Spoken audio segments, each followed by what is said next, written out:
It's Kerbal. It's Friday. It's Kerbal. It's Friday. It's Kerbal. Welcome back. Friday night. Kerbal Space Program. We're gonna shoot for Nimith. Seriously. What we're after today. Done with all the cleanup. Yeah, I know. We haven't done any cleanup technically. But I was just spending too much time. Oh my gosh, I clicked out of it. I was just spending too much time building crafts to do absolutely nothing. So we're going to build something. We're going to build something to Ghost of Nimbus. Why, you ask? Well, because it's fun. And because we can. This one does 4 Kerbals. And it's 3.384 tons.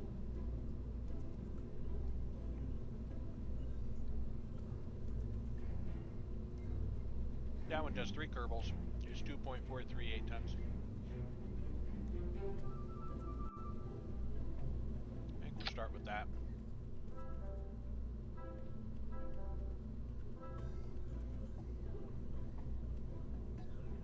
How much RCS does this have in it?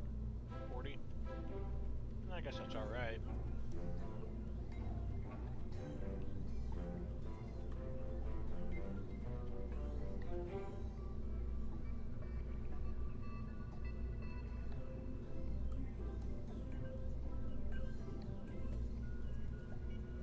Has reaction control wheels. We could really crank those bad boys up too. Let's make this thing super duper awesome.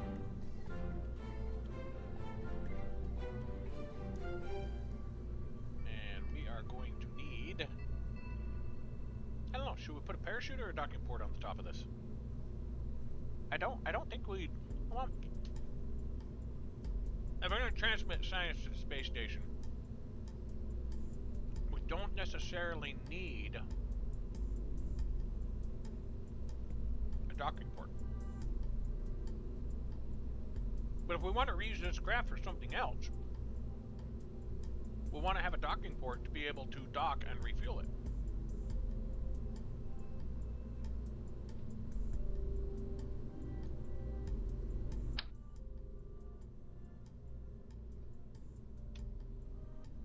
So if we put a docking port on it,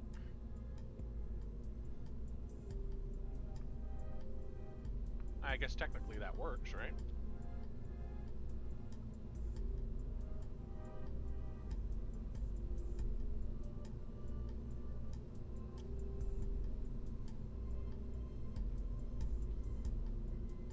Yes, intermediate set of docking is greater for bringing people together with test dock.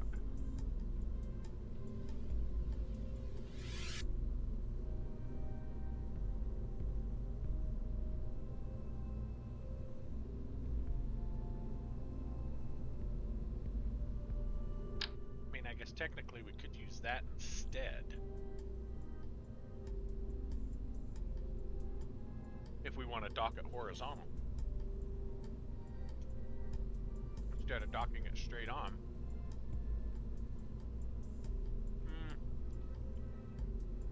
No, there's nothing wrong with docking straight onto it.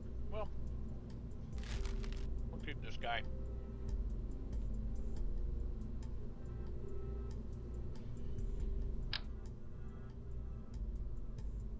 Interesting. So this means, at this point, we're going to need an aerodynamic nose cone that's extremely oversized.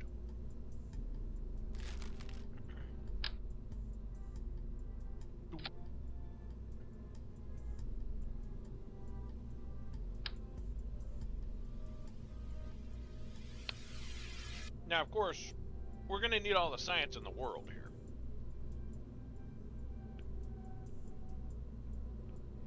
This thing's already 6 tons.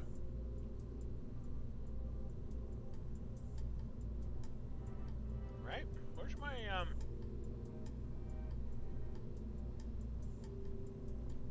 There's my vessel info. Wait a minute, what did I click? I didn't want custom window. I want a vessel listing in. There we go. It's 4.09 tons.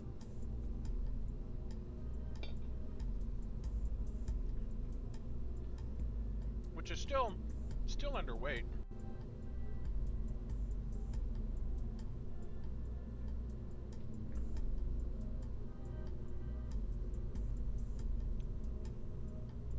I have the first one made.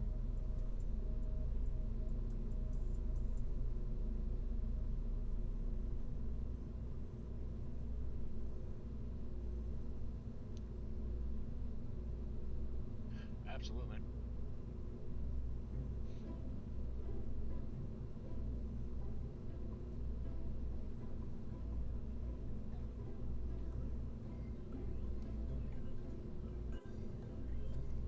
Hold on, I've got a guy. I'm part of a car group that I talk to, and we're in the process of custom manufacturing a badge for one of our cars. And this guy that I'm talking to has a guy who's already got the model and everything done. We're just trying to refine it. And I am so wanting to pick two of them up. If when he gets it right. This is a project that I started almost 10 years ago. And the technology, the 3D printing technology just wasn't there when I started it. And now, with how 3D printing technology is, it's gotten a lot more refined. So we've got a guy who is using his 3D printer and some things to get these things printed for us. So we're really excited. Because that means we actually have a part that nobody makes that we can have for our vehicles. So we're totally stoked. It's so close. The one he finished up today is like, I mean, it is right there. It's so close to what we're looking for. So there's just a few little tweaks and refinements he's got to do. Anyway.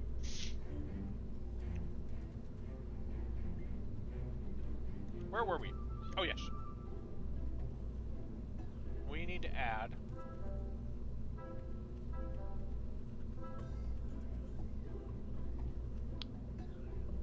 a utility bay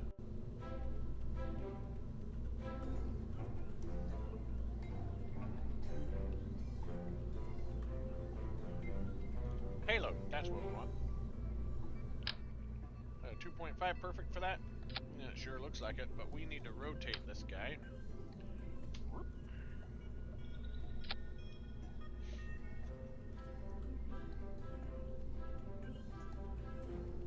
That brings us up to 4.39 tons. Open this up. And we're gonna start loading it with science. Because, you know, we're gonna go do Mimbus things, so we're gonna want Mimbus science.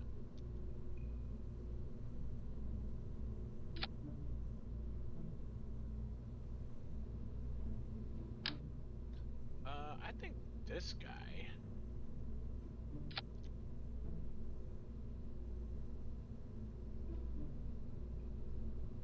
Well, I guess it can reside in here, huh?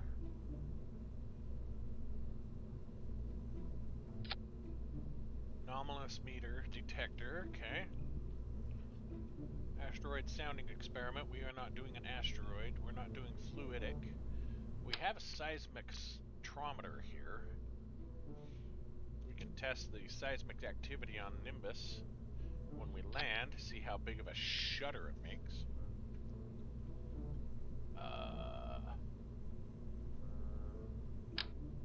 What does this thing do? System check.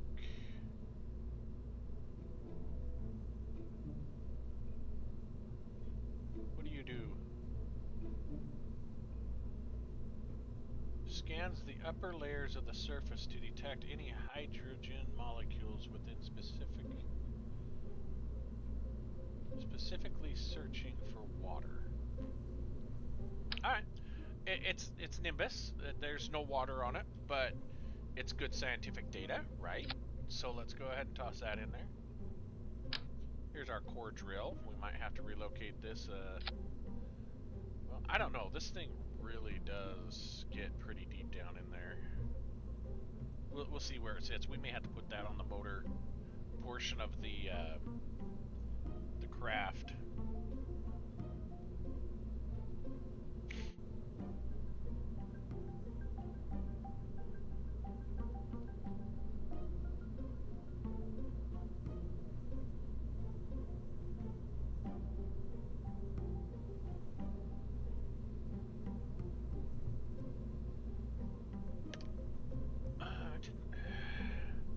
We'll wait on. I'm gonna leave that one there. We'll wait on that. We don't need the experiment gamma ray spectrometer. That's a max altitude. What's the minimum? Not sure if that has a minimum altitude or not. Let's see if we can put that on the side here. Whoop.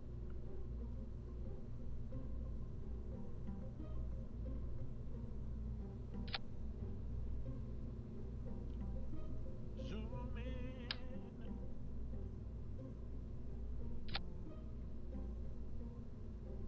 Okay. This has a... What's the altitude on this one? Because I know this has to be at a specific altitude. Alright, whatever. We'll just flop you up here. I'll slide you in right there. We can go ahead and retract you.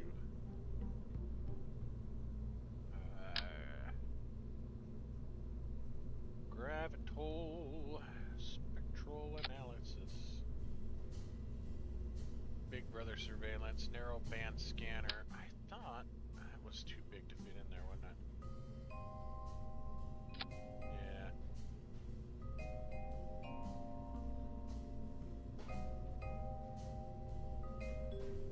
Deploy.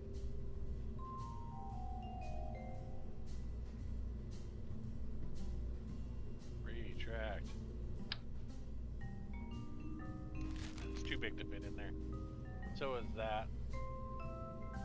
Maybe what we could do is send up 2 crafts with this and have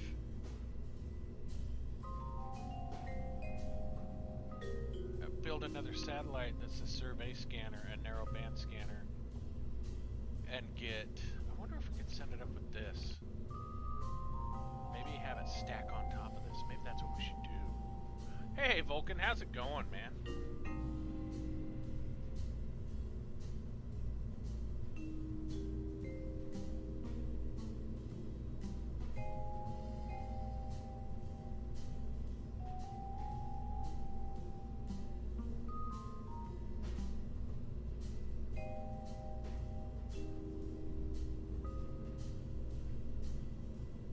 Let's finish this main pod first. We'll come back to that scanner. I'm sorry. I'm thinking because I'm thinking I can take this off. We can attach a probe with these 2 devices on it and take that up with us. But I'm still trying to decide if that's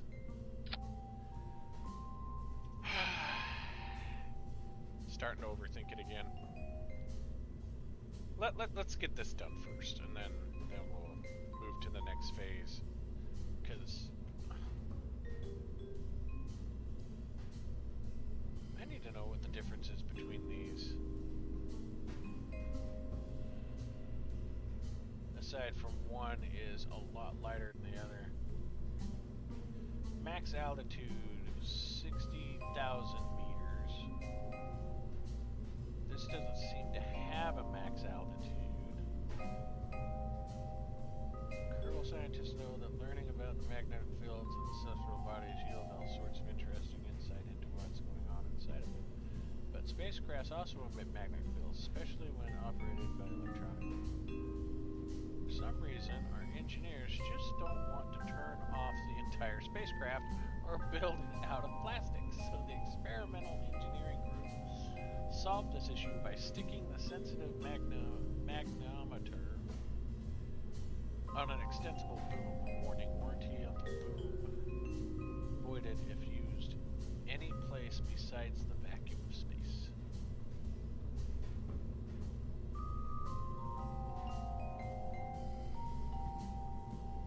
These instruments from the interference caused by magnetometers probe use in low to high orbit or on the surface, not for use during atmospheric flights. Well, duh.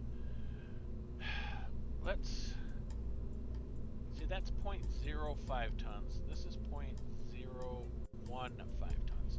So this is greatly lighter.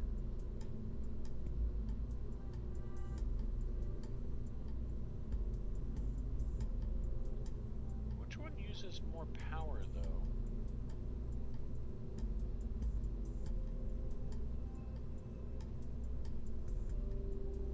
That is a cargo part that can be placed inside inventories. Well, I think so is this one. But this only uses 0.1 electric charge. Max out. You know what? Let's go with this guy. Let's just bite the proverbial bullet here. I'm going to put that here for now. I'll build a stack for it here in a second. Now this can only make 2 max samples, so we don't want to take that mystery goo. Let's go ahead and take this mystery goo container, because we're going to have a scientist on board to reset the container.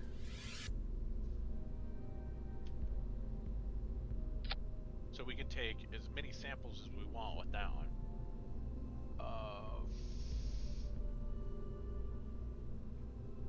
We should also take this little fella. I clicked off the screen again. Me and my wildly swinging.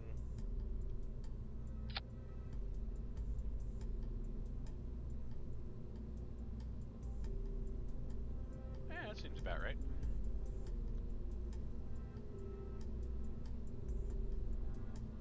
Oversized intelligence signal. Here's our orbital telescope. Whoop.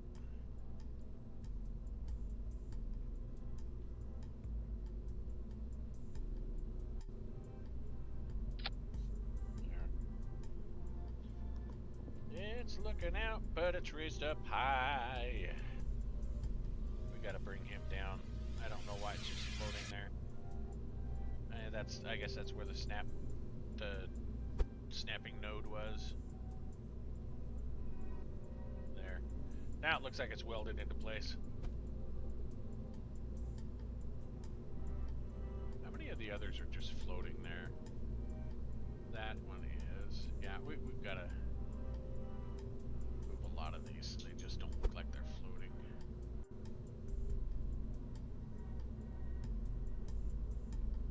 You two.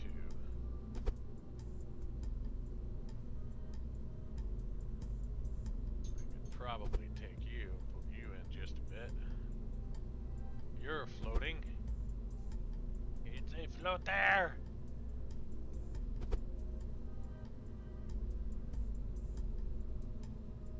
You are definitely floating. We'll make you part of that unit there. And just for smiles and giggles, you're likely floating, so we'll put you there. And how about you?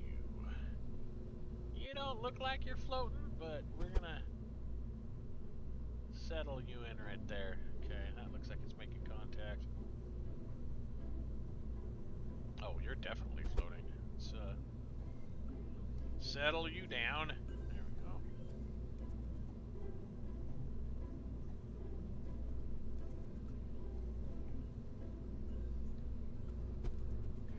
That's all of them.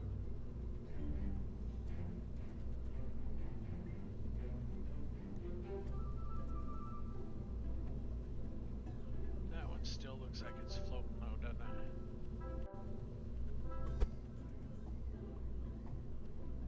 There we go. I saw it get consumed.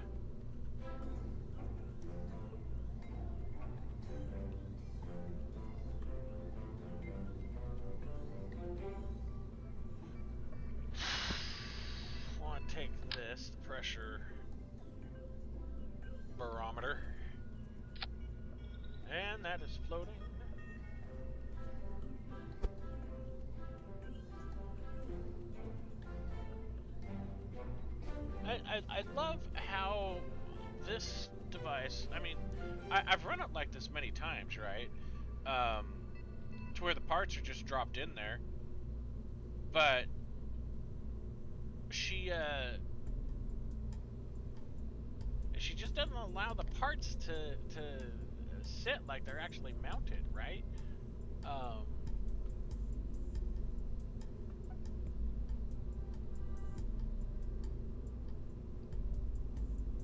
Seismic impact hammer, we'll have to install that. This is too big. Yeah, that's way too big. That's submersible. This is another one that we'll have to put on. And these drills, we've got this guy here. That's a fairly large part.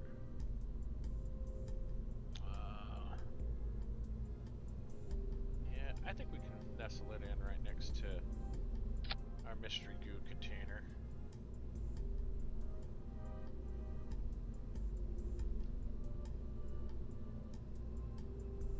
Oh, right?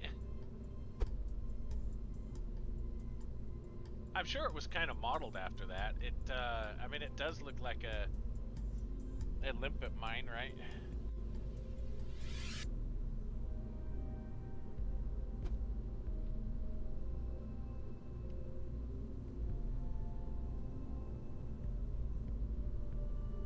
There's the other surface analyzer. Okay, so we're gonna have to put you on here too. Alright, we're too worried about those right now because we're still got to build the lower half of this thing out for the boosters and everything else. So we still have. He's the one what still has work. Alright. We would need our structural components here because we need to add our boom. I think we need to go. Well, we can just go this.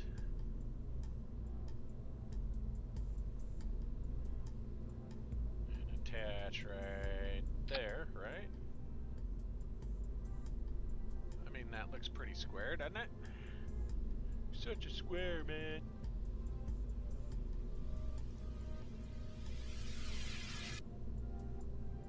See if we can nudge that over just a smidgen.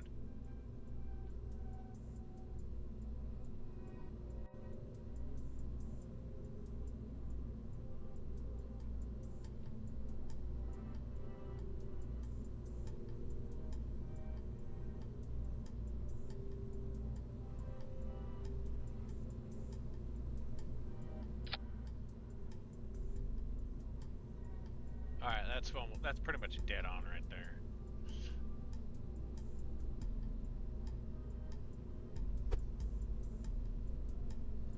Turn that off, bring this down.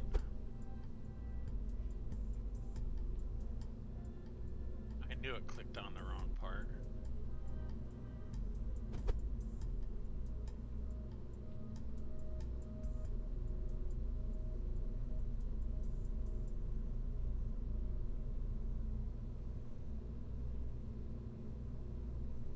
Alright, that'll work.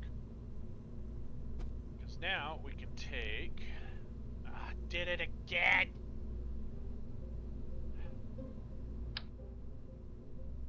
I just need to lock my window.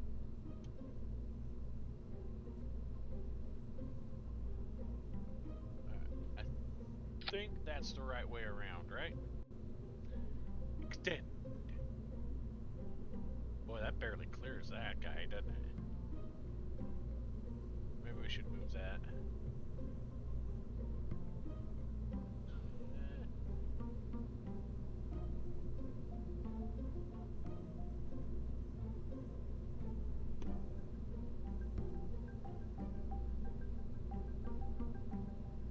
I guess it clears it enough, huh?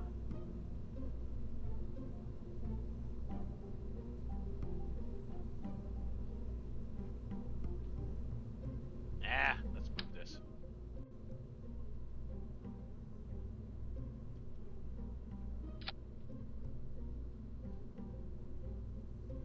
Not that it's gonna matter if it clips into it, it just, you know, aesthetically it looks better if it doesn't, so... I'm kind of a stickler for that sort of thing, because, you know, I'm a nut job. But I do want to that thing back just a bit, so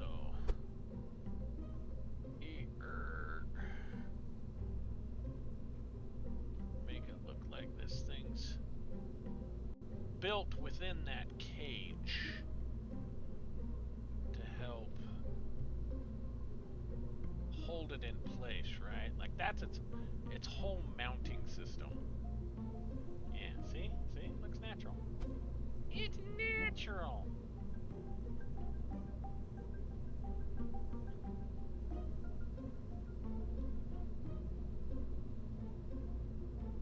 I like that better. We gotta make that rigid attachment, which we can't, you know, because it's already a rigid attachment. It's a you know, it's a girder, so.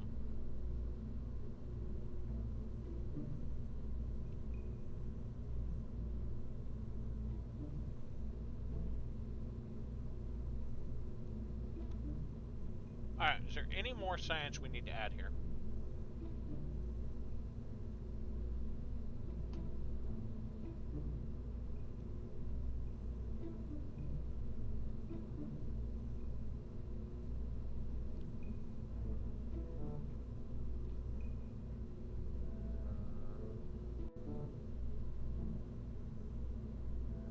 Wait a minute. Radial atmospheric scoop.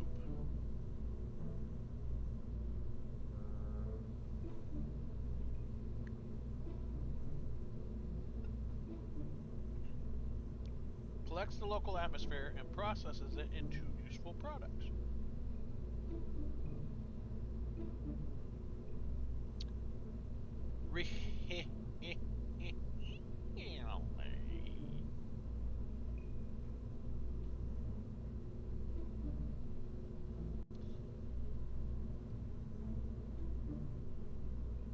Electric charge a minute, huh?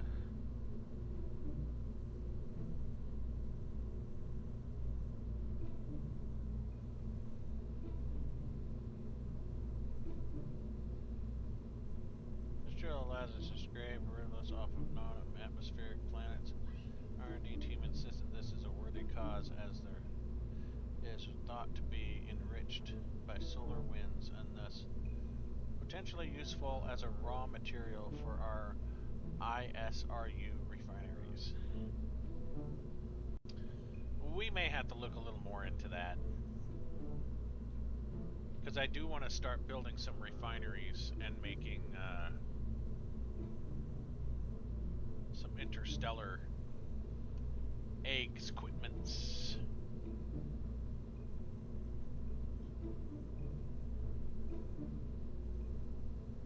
There's our big refinery there. Yeah, we'll have to experiment more with those. I used to build a lot of those way back in the day, but I don't do them as much anymore. I've kind of forgot how they work.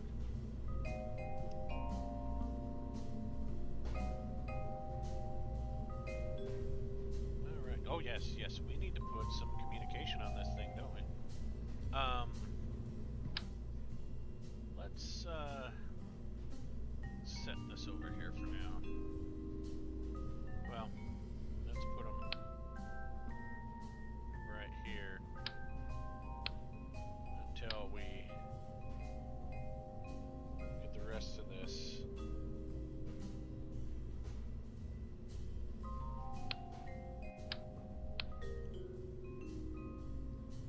Get the rest of this built out here. Do we want to try and put a command seat in here? I mean, just for smiles and giggles.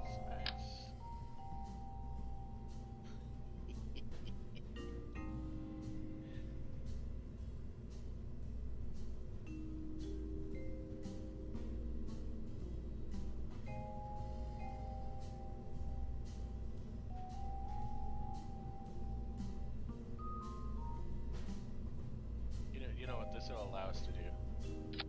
This will allow us to bring up a fifth person. In fact, if we take a couple of these,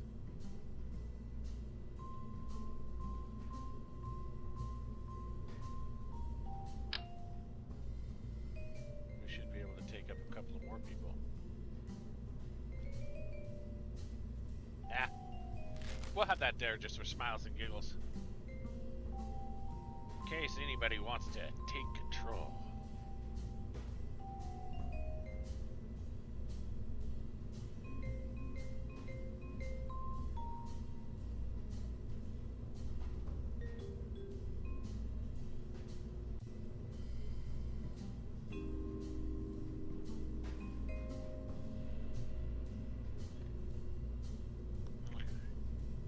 So I think we're ready to close this up. I'll close up shop on that. We are going to need a power.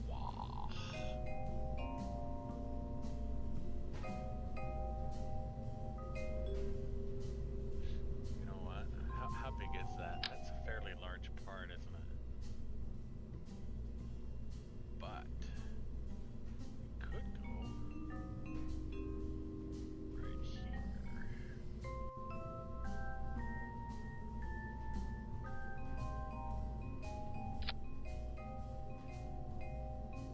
Why doesn't that want to fit right on the center there?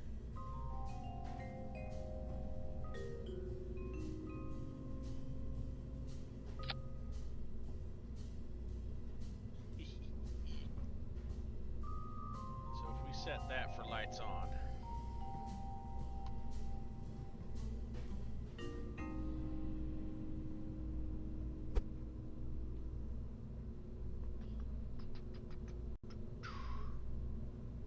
Open this back up again.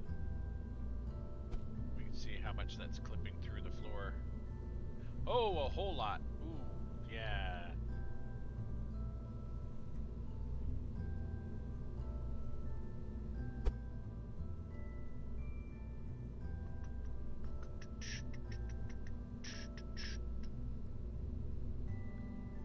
I did not want that clipping through the floor. Okay. So now we gotta go actions, lights on, toggle. Okay, that's set.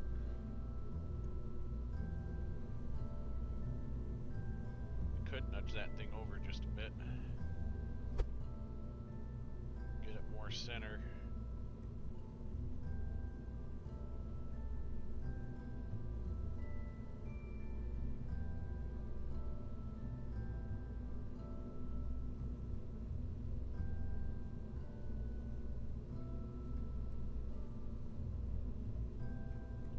About right there would be more center. We'll call that good. Alright, what else do we want? These work as fairly decent solar cells. They're 8.3 a second, where these are 24. But these, I think, are going to be way too large for this craft, which they appear to be. So we don't want to do that. Do we have any other...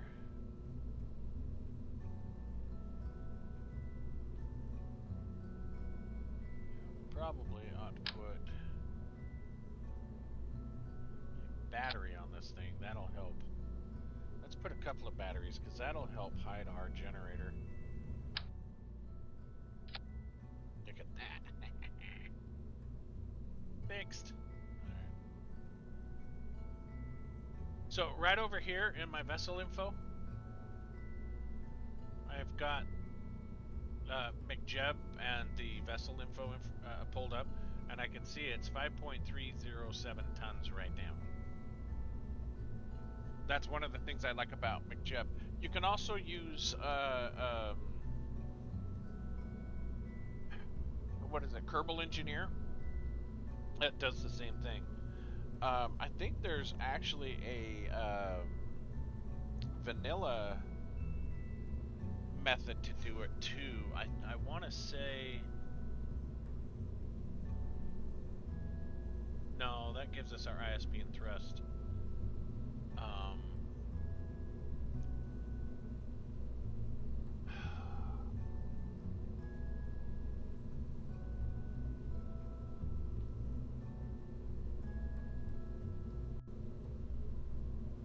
Where was the vanilla method? method of doing it.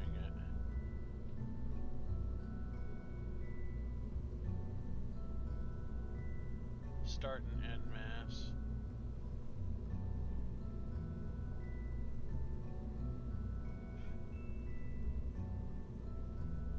Yeah, I think this is it. I think this is the built-in tool where it says Engineers Report. It shows the mass right here too, 5.307. So if you don't want to run McJeb, if I recall correctly, that's a built-in tool. I don't think that's a mod. But that's a built-in tool that shows you your vessel mass as well. And here's our survivability checklist. So, how did we... Oh, that's what it is. Yeah, you pull this thing up.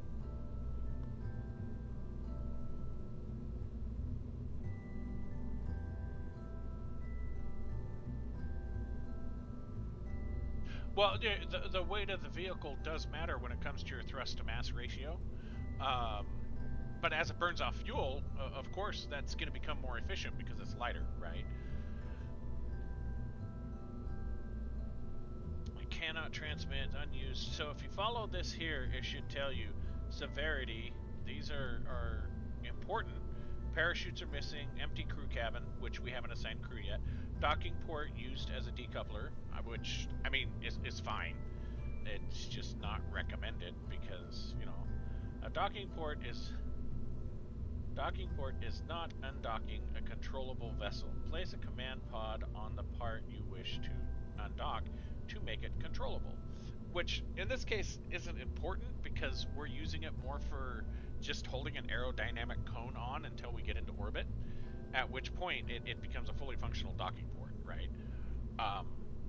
Because if we ever do want to rendezvous with the space station or another craft, we now have that option. So these lines here are more suggestions than like critical problems.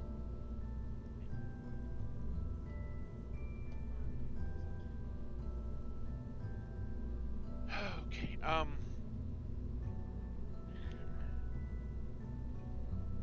hold on, my wife wants me to look up a code for ARC here real quick. American dissidents. Okay.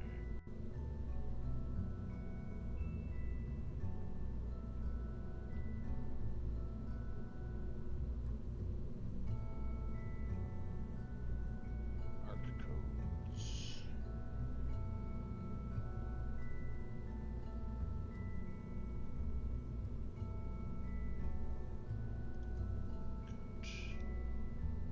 I'm gonna drop it in your Discord, babe.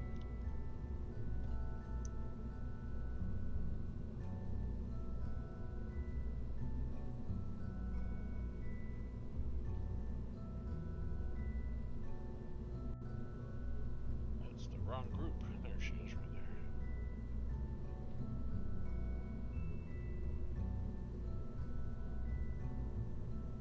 there. Alright, sorry about that.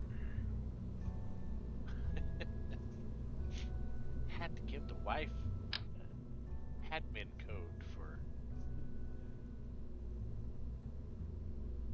She must be getting tired getting slaughtered by dinosaurs in there. Excuse me. See, this is why I have these other parts floating around up here, because our vessel has just become longer since we first went to install those, and we want these parts to be a little more on par with what we're doing. So we are now 5.487 tons on this vessel. So we've got our batteries. We should probably design some parachutes. Where's our survivability? Probably under utility. Yeah, there they are.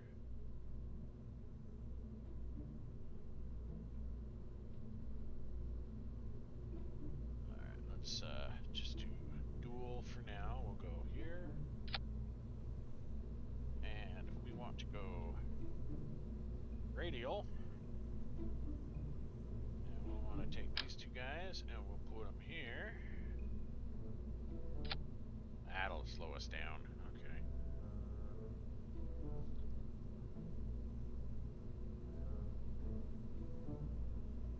That should be enough drag for our parachutes. That warning's gone away. Okay, perfect. Cannot transmit science, of course. Unused monopropellant resource, of course, because we haven't added it yet. We're getting there. Let's put a small backup antenna on this thing. Just for smiles and giggles. We want to turn our radio off. Go back a step. We'll put this guy right here. Our severity checklist has just become smaller. Now, that's not our main transmitter. This is just a backup in the event that the main one breaks. But we shouldn't have anything break.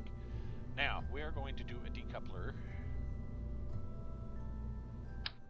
That's too small. Now we're going to build out our engine and our landing assembly. Fuel tanks. I think we want our center tank to be all monopropellant. That's way too small. That's way too big. That one's just right. I don't think we can change the fuel on this though, can we? Oh, we can.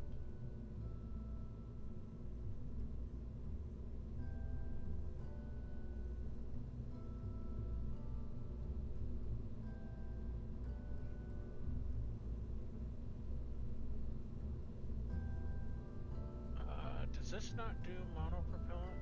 Oxidizer, liquid methane, methane oxidizer, liquid fuel, LOF. This one does not do monopropellant. So that tank won't work. Okay. What about this guy here?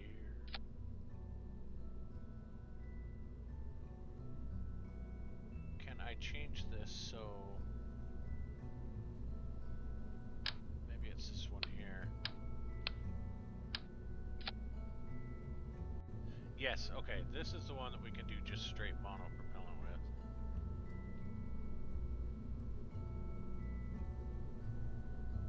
Monopropellant, there we go.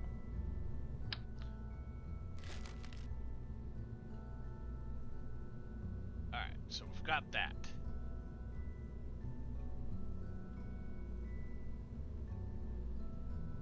Now, we want to take that same engine here.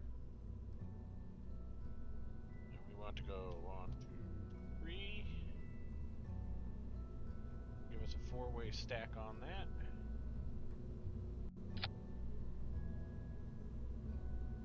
That's not high enough.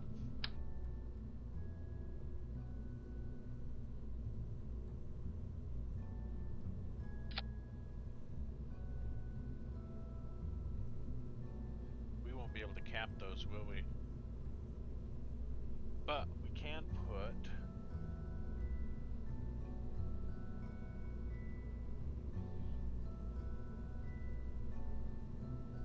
we can put this on there. No, that's too big.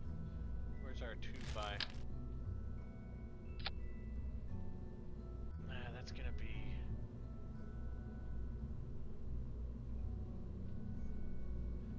I need something more flat than that. I need something that's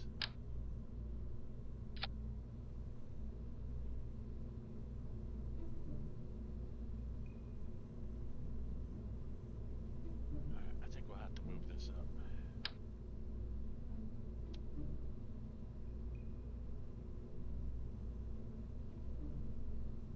If we move those up,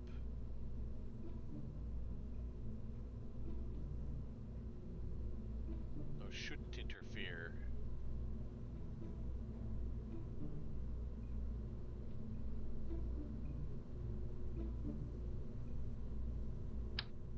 Which means probably go with a little bit larger.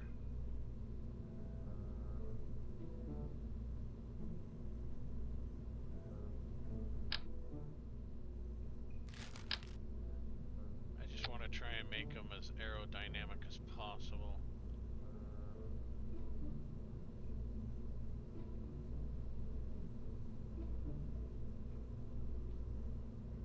There's my decouplers.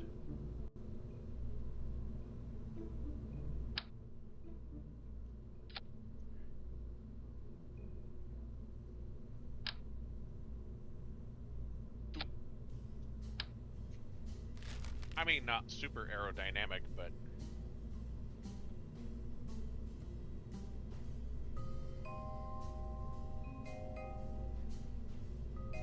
what does it say? I've got to.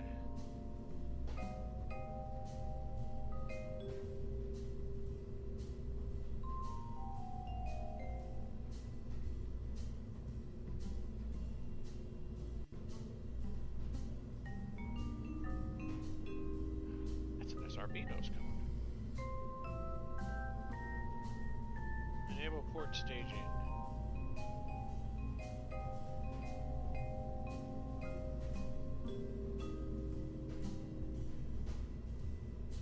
Maybe I should put those on here.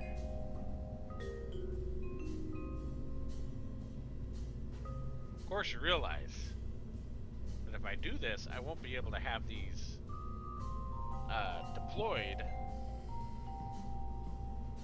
until after I shoot these things off.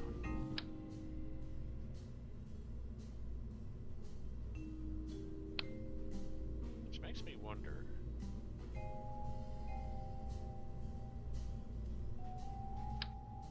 What if I went with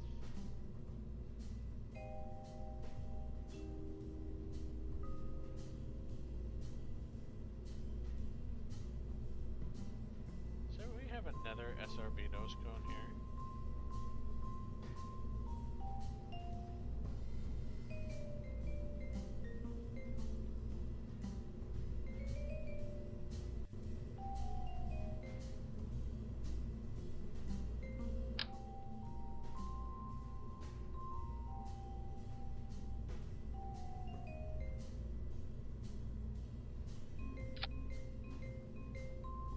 That means we need decouplers for those. Okay. See, I'm getting all technical now. I think I'll put these guys on here, put these guys on here. They're all facing there, so we can take...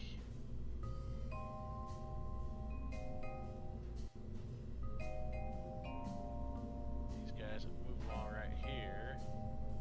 These guys, move them all right here. That's gonna be one spectacular stage. Except for that guy. We don't want that guy there.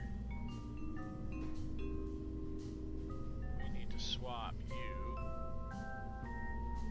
And you down here.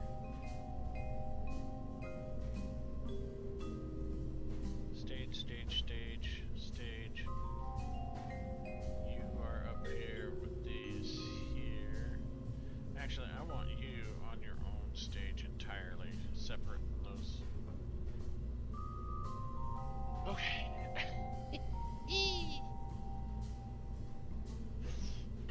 No. This is a new lander because we're going to Nimbus. So this is a whole new lander. This is our Nimbus runner. I mean, I probably could have used... Oh, wait. Cancel.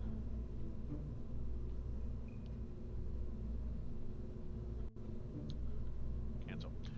I'll have to pull it up later. I know I had one similar to this, and I probably could have used that, but I've got some plans. So... I kind of want this thing to be a full-time runner with the ability to return if it needs to, right? So on our engine section, we want this bad boy.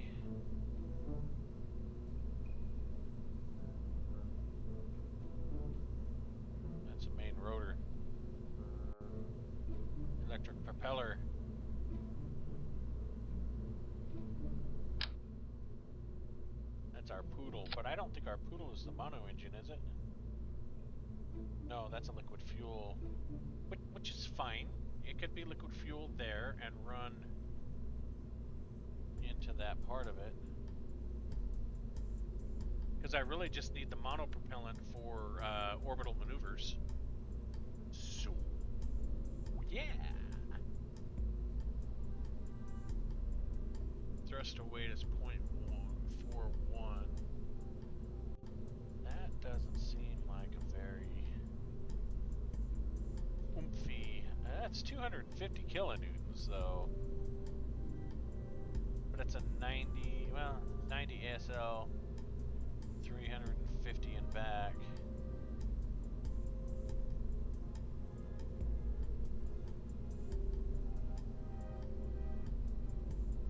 I think we should be okay.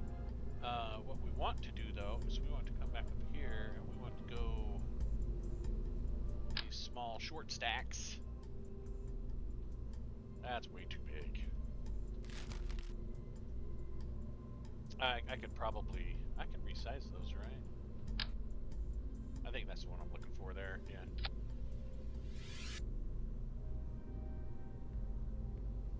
And then we can put these, there's our structure right there. And we can take this guy.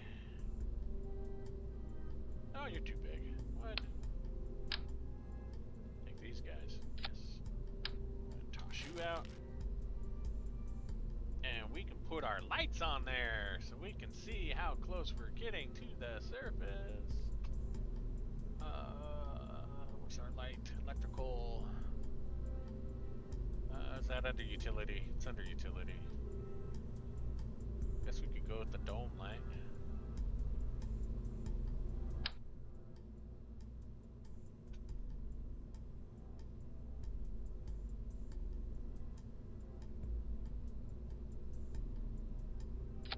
What shows up better on green?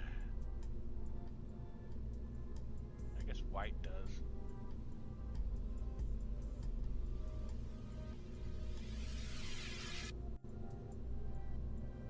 Lights on.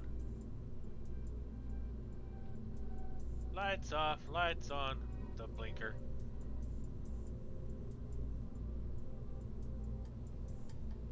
We're gonna have a blink interval of 2 seconds.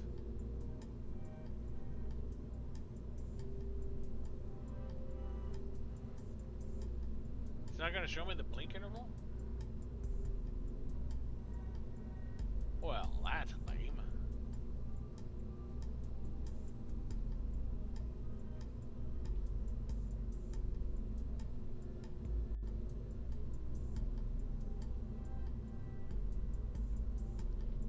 We don't have any other special colors for that, do we? Okay. Now for some landing legs.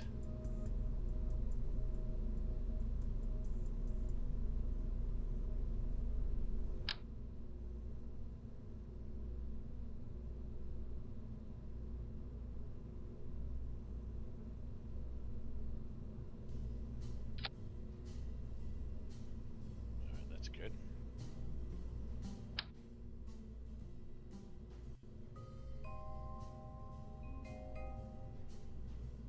We want to line them up on that line right there.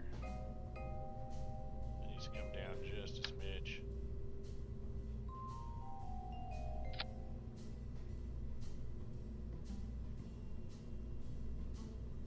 I don't know. Do you think we can squeeze another leg in there? Or do you think it's going to interfere? It might be interferon. That works.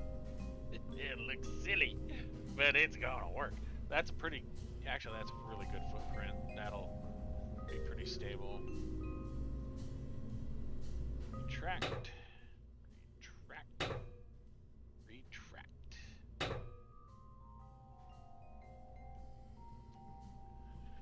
Alright, how much delta V do we have?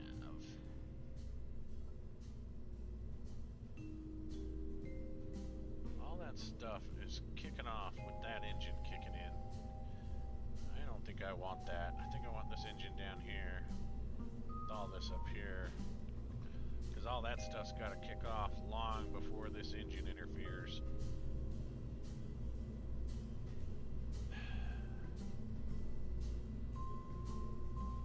What are you guys? Liquid fuel, liquid oxidizer, liquid fuel, liquid oxidizer. Your monopropellant.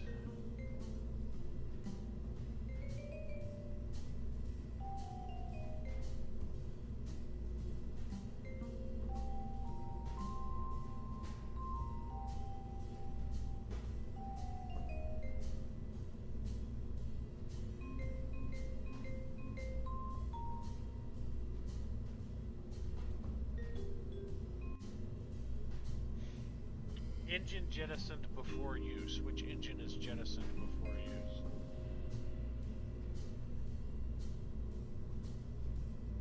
These engines will be jettisoned before you are able to use them. If they are missiles, disregard this message. Oh, probably these guys.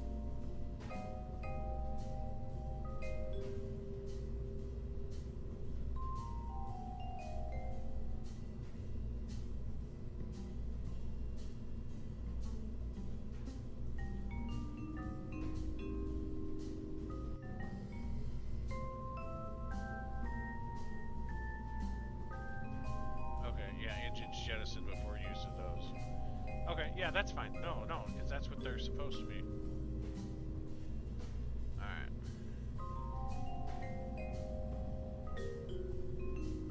No, Frank will probably, because this thing's 81 tons, it's a little on the outside of Frank's range, but we can modify Frank.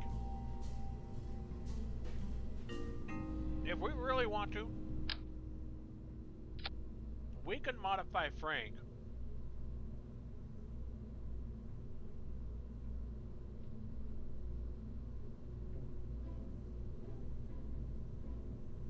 to carry us home.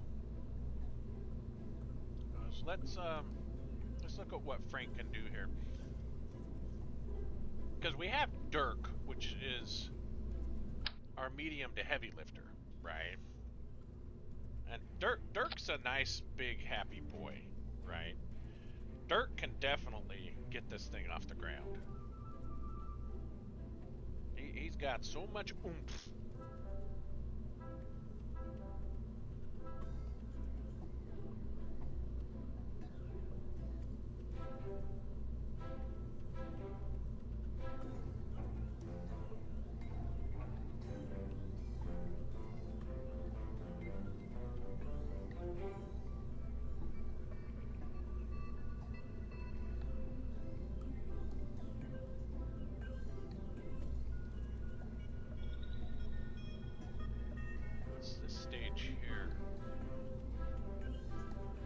That's stage 3. That's all this stuff. Okay, yeah, because that means nothing.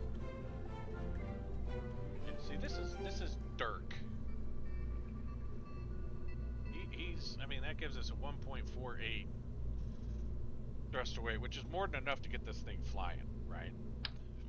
But if we bring Frank in here, he doesn't quite have. Just screwed everything up, didn't it?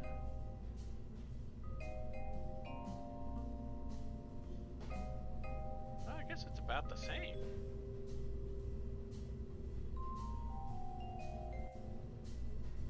But he doesn't have as much Delta V though. That's the thing.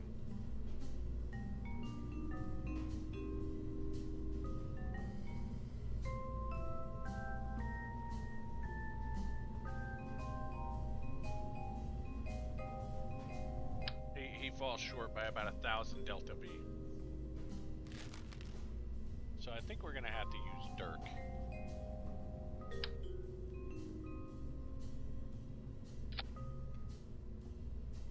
That's good, that's good, that's good. That's gonna fire off, but we need this first.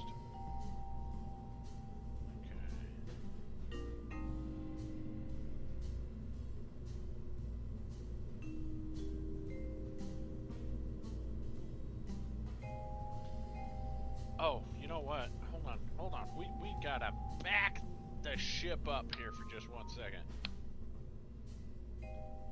We're forgetting some parts. We're just totally washing out here, guys. First off, we need to look at our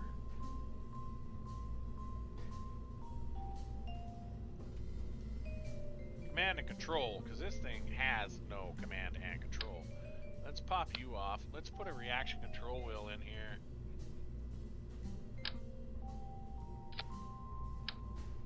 There we go. That just increased our weight. And we need some RCS on this bad boy, because this uses monopropellant. That's a heavy RCS thruster block. That'll do the trick.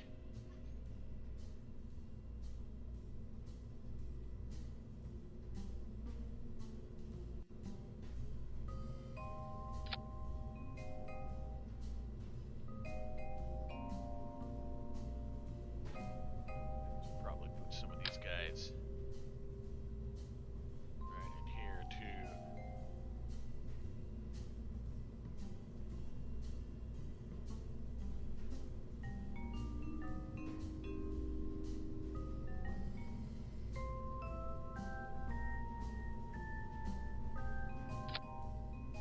We're gonna burn through that RCS so quick, it's not even gonna be funny. Alright, you guys, we're gonna set you up down here. Oh, we don't need 4 of you though. We're gonna set you up down here, right at the heat of the moment. We're gonna put you right here. And go ahead and turn that off. We're gonna take you and put you right here.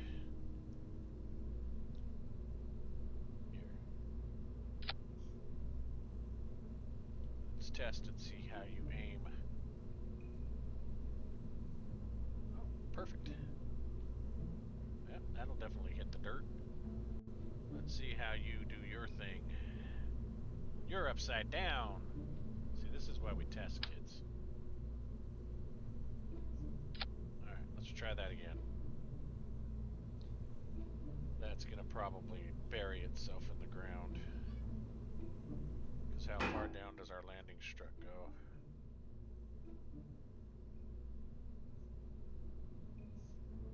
Yeah, that's below our landing strut.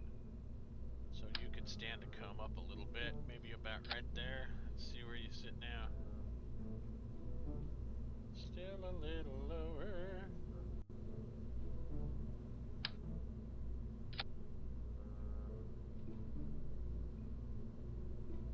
That's probably good. Now, what about...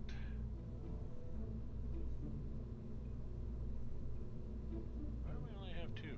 Oh, because the other one's right here. This one's really long. I'm not worried about that one.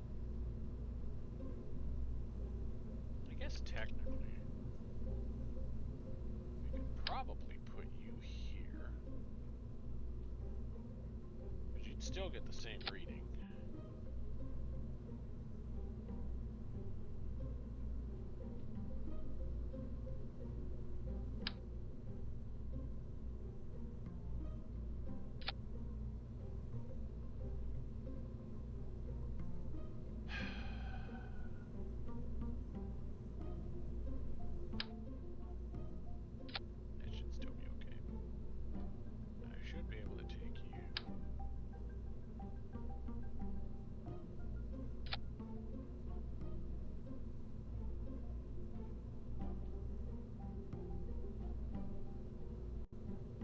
That still looks like it goes down far enough. Alright, let's see if that works.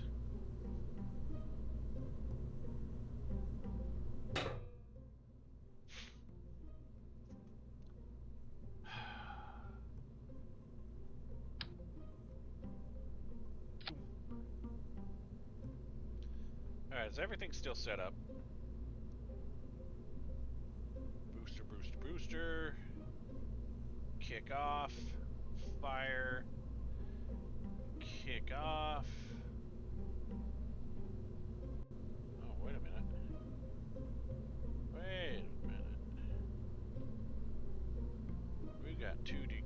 here, don't we?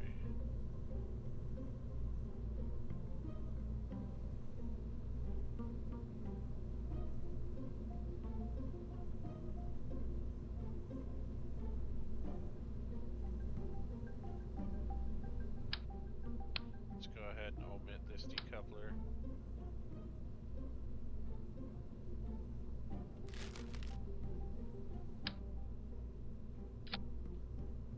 Okay, kick off, fire, kick off, kick off, kick off, kick off. You separate towards the end, you give parachutes. Okay. We're gonna call this egg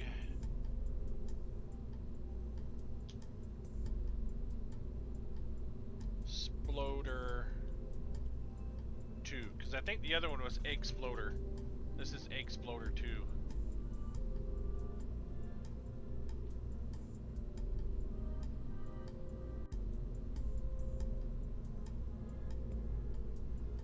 Let's see what crew we can get.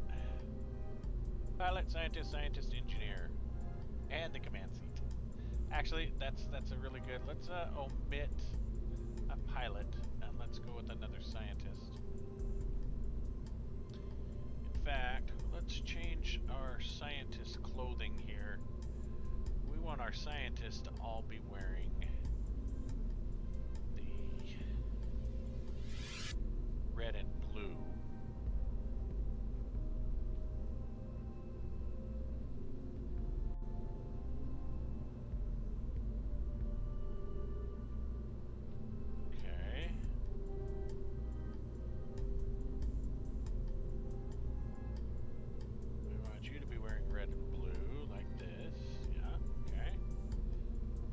Valentina, we want you to be wearing the super awesome spacesuit, because that's just the way you roll. And our engineer, of course, needs the red shirt. Where's our red shirt? I mean, it's technically already in the red suit. How do I get...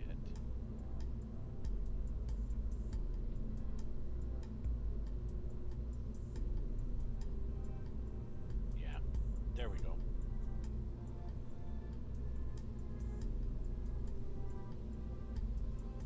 I just put them in the same... No, because they're wearing that one. And she's wearing that one. Alright. She's got this cool one. Awesome. Alright, I think our crew's ready.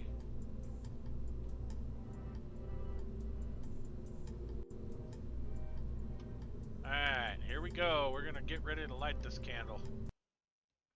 I didn't read any of our errors to see if we're even gonna get this thing in the air. I don't think we will. Took me an hour to build that thing.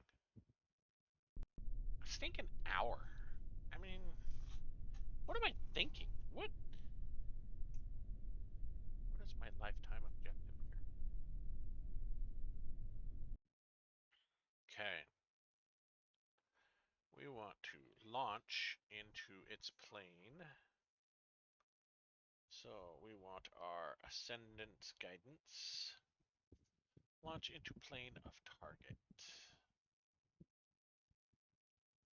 Limit acceleration, force roll. Auto stage, don't want auto stage, don't want auto deploy.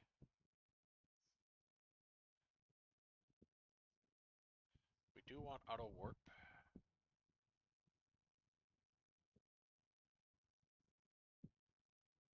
Engage.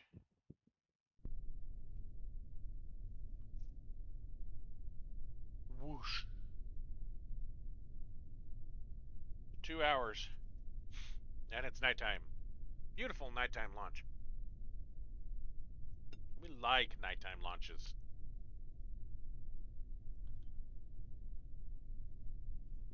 Not uncommon for them to sit on the pad for 2 hours, astronauts.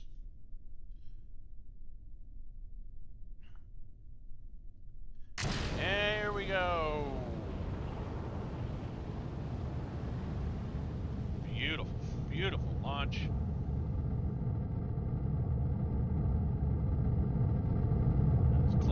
14 meters a second, now 15 meters a second. We're burning exorbitant amounts of fuel here.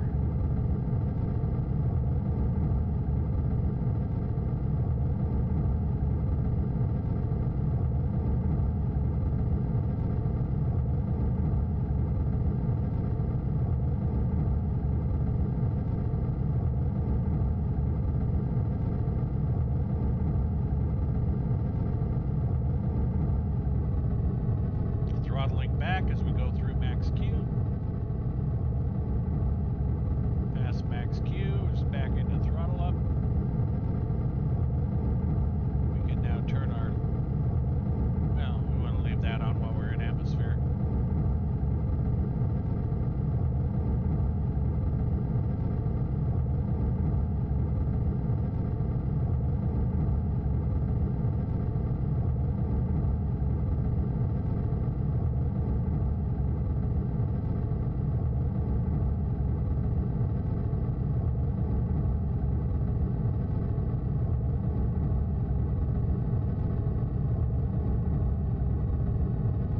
We're 30 kilometers above the Space Center.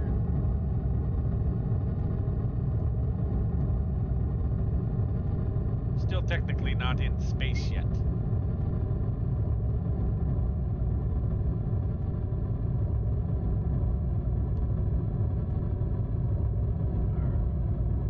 Up to 100 kilometers, okay. So we're going to be shutting off and cruising up to our altitude here for our final burn.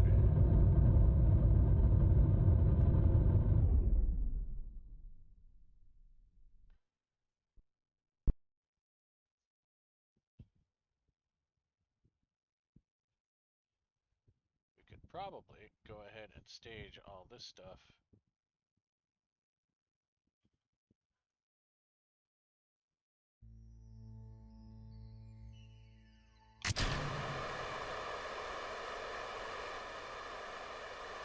Oh, because that thing was pushing downward. Whoops. Didn't work how I wanted it to. Now we can go ahead and extend our solar panel cells.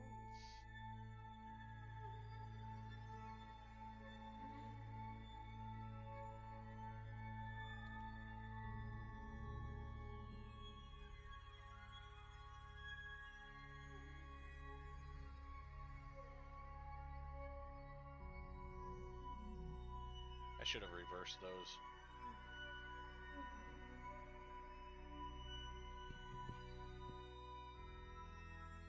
We're doing the time warp.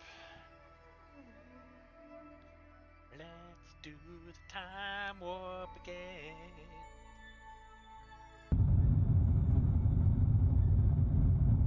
Oh, it's such a beautiful sound.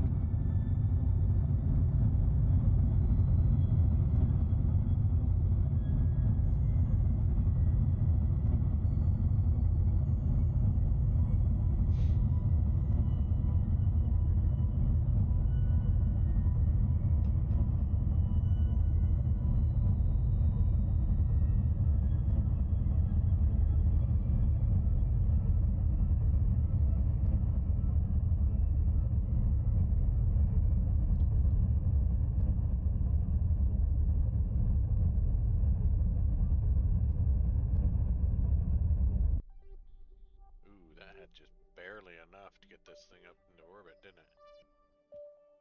That's not what I wanted.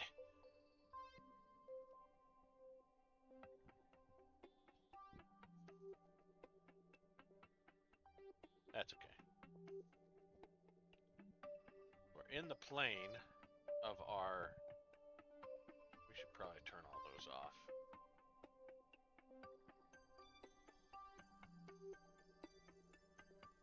We're in the plane of our rendezvous here. Let's add a maneuver.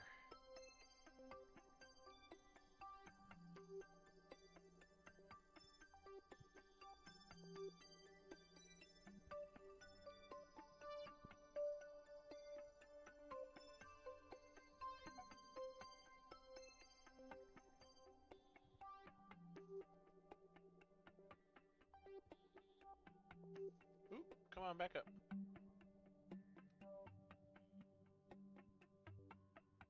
Where does that put us?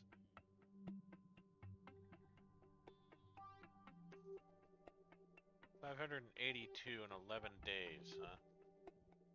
And that's 902 meters a second. That's okay. We've got that. I said we've got that.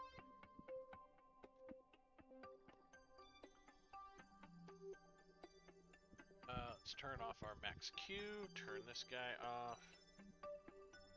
Turn on our maneuver planner. Execute next node.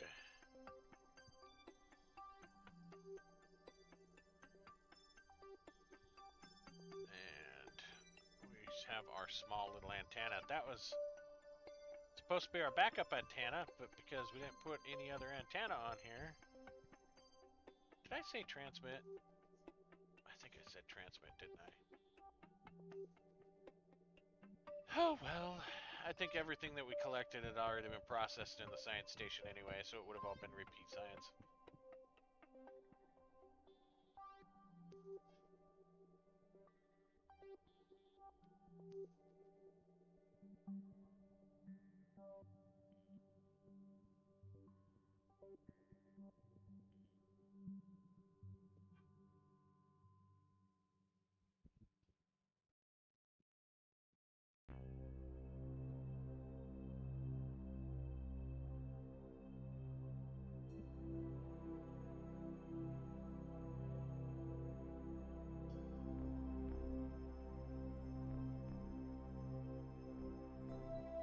And it's loading up a ton of science.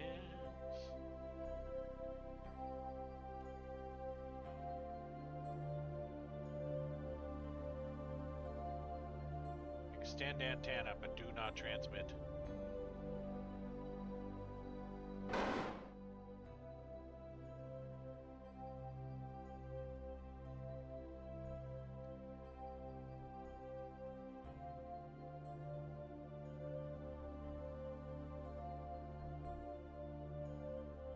Atlantis back up on the node again. On the node again! We had too much drift before on the node again. Alright, let's get ready to light this stick.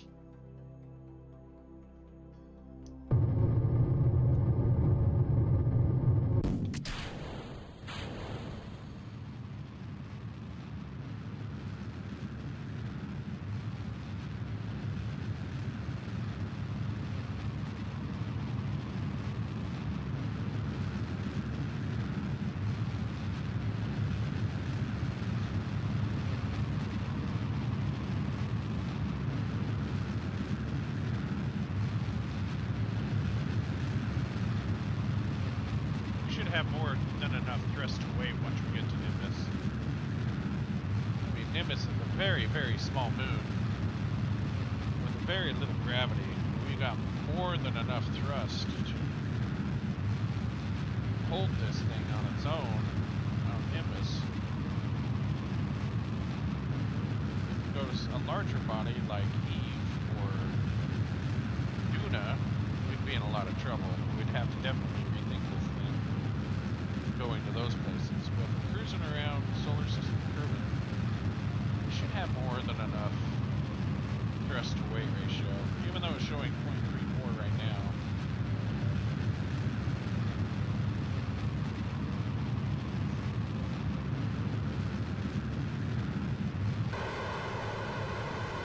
That doesn't help out too much. Stop burning a good thing.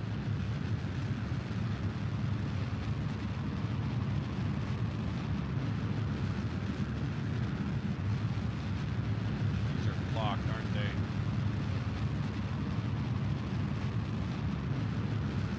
Of course they are. Why wouldn't they? I don't think this has a generator on it though, does it?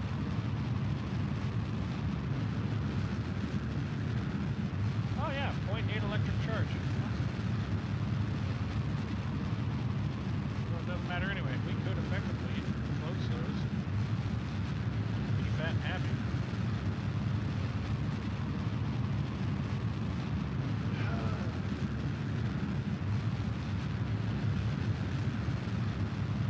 It's gonna be a long burn, long burn.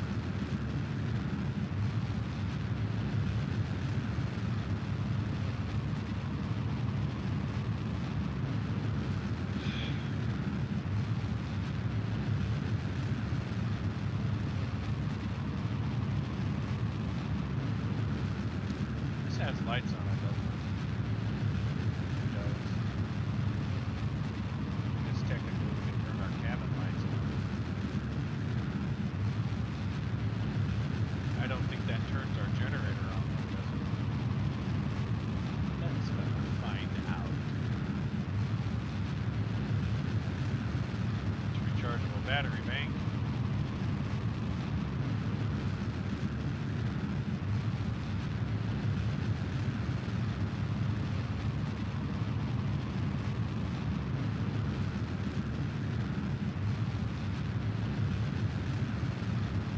That's a service bay.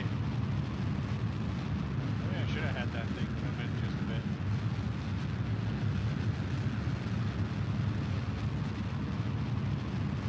There we go. Or is that still service bay? Nope, that's our fuel cell.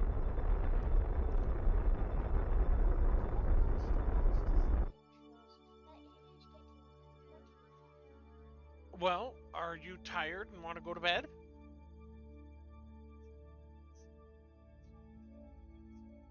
Alright, have him come in here for a second.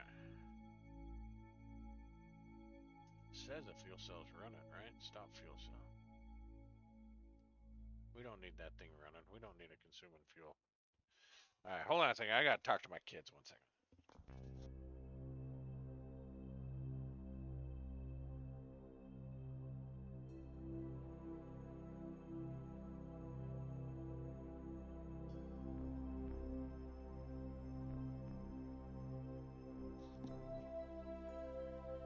Alright. Disaster averted. They thought it was getting too late and they wanted to watch another movie. I told them to go ahead. Because I'm a terrible person like that.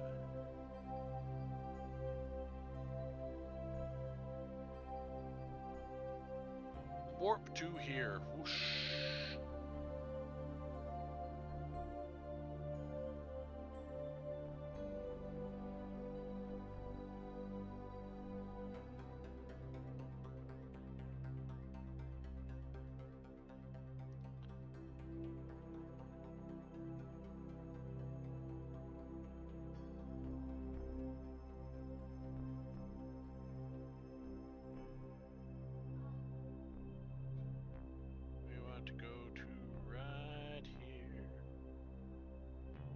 After these messages, we'll be right back.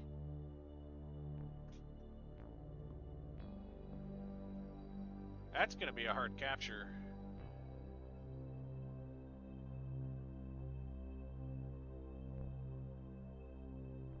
Warp to here in 2 minutes.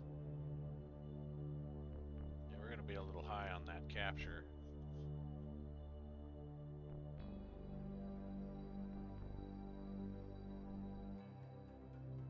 There we go.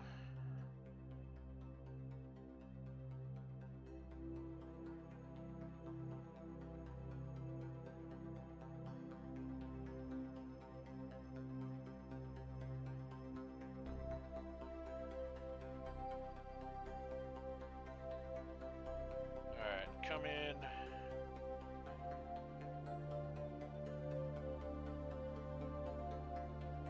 Target maneuver node. We're a lot lighter now, so we're spinning around faster. We want to execute next node. That should get us around Nimbus right here. We're still pretty high.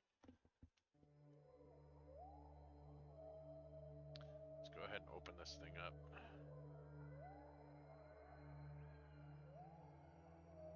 Well, we're warping, so we can't yet, dopey. Alright, open this thing up. And we've got some good solar energy coming in, that's good.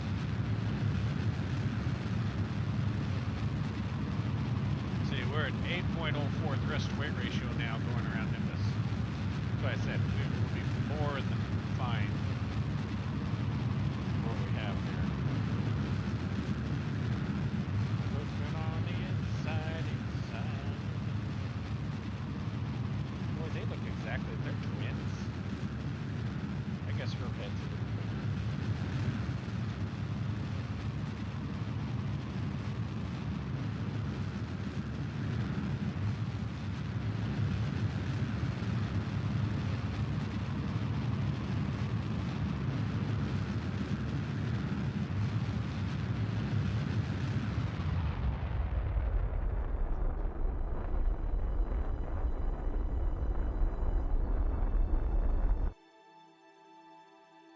They might. I mean, it's not unheard of for Kerbals to stop and ask for directions. In fact, it's quite common for it. That Periap's got pretty close. We're not necessarily circular, but a little oblonged. But this kind of sets us up in a good angle here. We could probably make a good inclination change using very little delta V. Uh,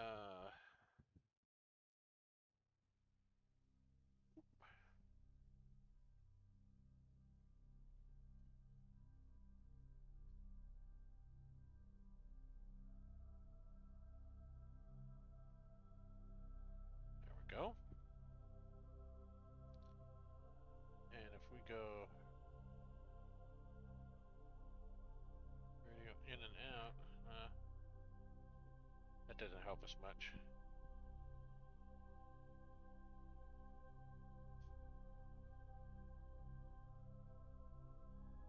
What's our delta V usage on that? Oh, 51 meters a second? Oh, jeez, come on. Yeah, that's nothing. That's almost zero there, too.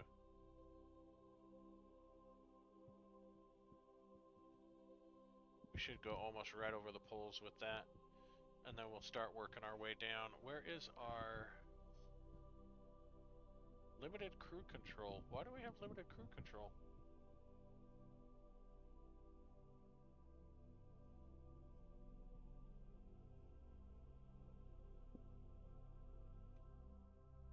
I wonder if it's because... I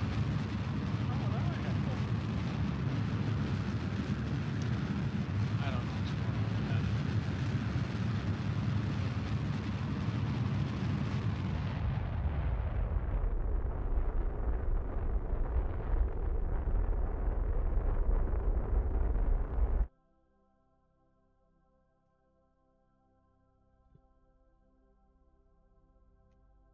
Alright, let's do some EVAs here. Where's our scientist? EVA, yes, please. Board. Turn this on. Let's go in here.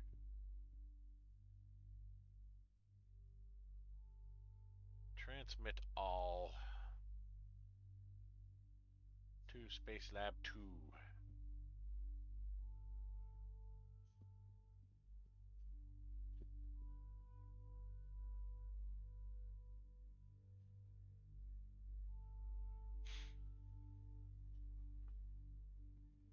Then we'll do our EVA again.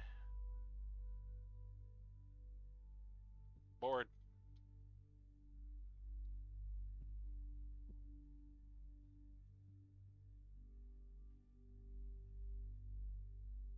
Let's transmit all this back to Kerbal. Double science! And then we'll see those slowly go away over there on our science here and now. As soon as they get transmitted, we got tons of power, so I'm not worried about. I do kind of want to point us a little more towards the sun here.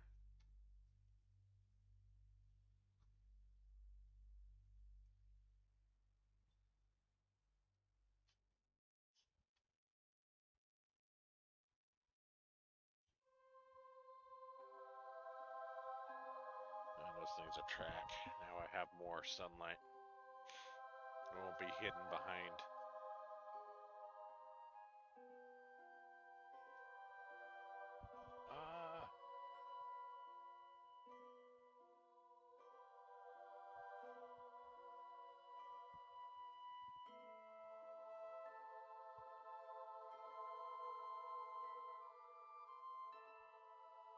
We have to reset that mystery goo.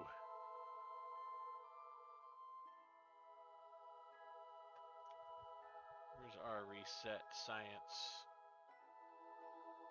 Thought there was a way to reset science here. Do I have to go through a EVA to reset it? Transfer crew. Transfer to here. I can't transfer her there? Alright then, never mind. EVA.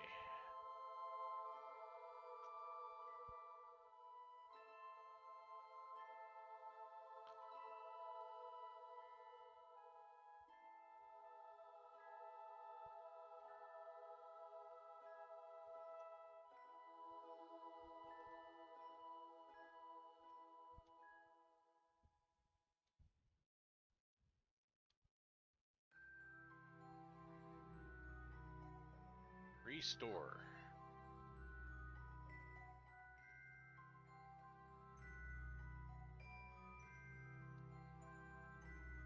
Observe.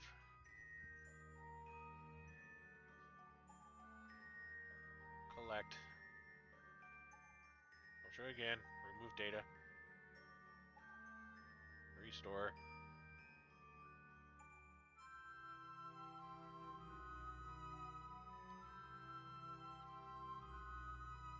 Actually, can we zip on through here? Break on through to the other side. Board. There. Now, she is set. She should be able to restore this and observe everything from there just fine.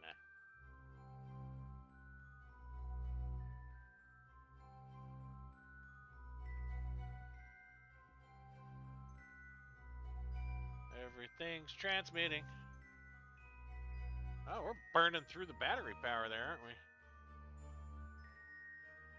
I haven't thought. Have you already done the plane? Yes, I just did the plane change. I'm in a semi-polar orbit over Nimbus right now. We're collecting high-level or high-altitude science right now. Getting ready to reduce altitude and get some low-altitude science. I'm going to probably orbit around the poles here so we can get all of the biomes. And then we'll look at landing. I want to try and land here at the northern pole of Nimbus. And then maybe check out, if we have the fuel, maybe check out some of these other areas around Nimbus.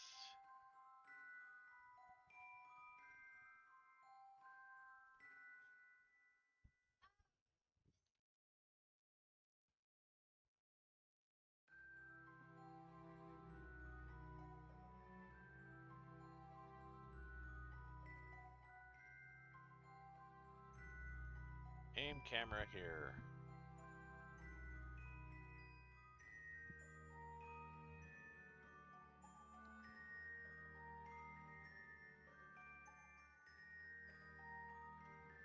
Still transmitting data. What do we have? View stored. Okay, that's garbage. We can get rid of that.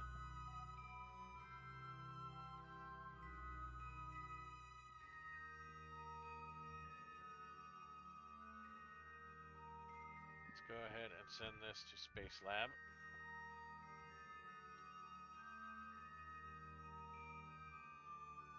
I really just need to wait until all this data is sent.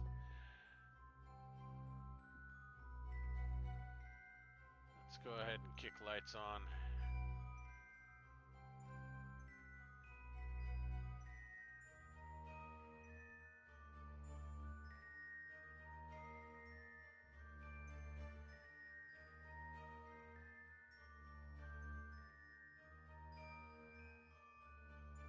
Current solar power 9.15.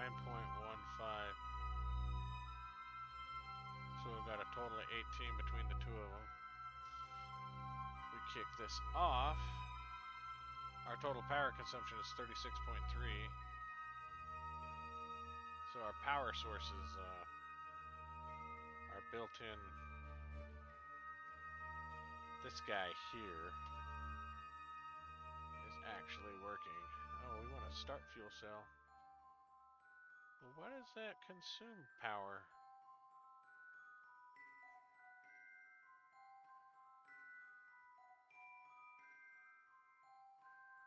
Oh, no, that means we're in the positive. Okay, what? I'm so confused as to what's happening right now.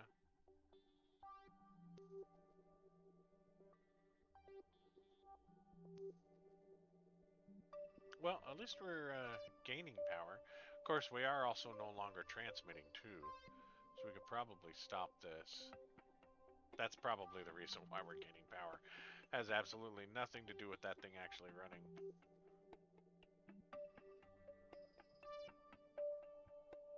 But that's why it increased, because it was doing what it was supposed to. Alright. I am not paying attention. It's monopropellant and electric charge, okay. So now if we go in here, we should be able to see what's good and what's bad. That's garbage. That's garbage, garbage, garbage, garbage, garbage, garbage, garbage. Okay.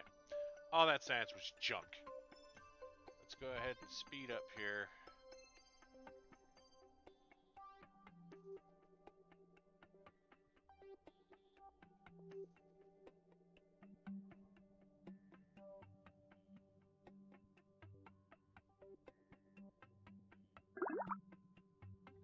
Okay, that was a bunch more stuff. And because she is sitting in the seat, technically, she collected EVA data too, didn't she? EVA report. Yep, she can do an EVA report. Awesome.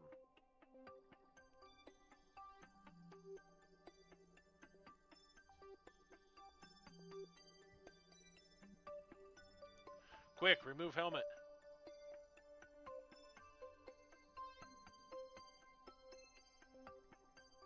That's awesome. Okay. See, I knew there was a reason why I wanted to have that there.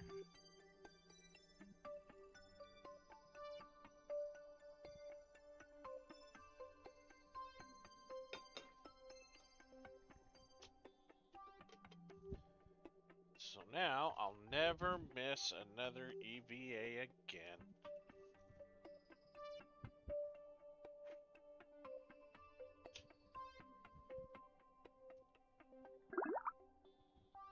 There we go. Where's our little planet?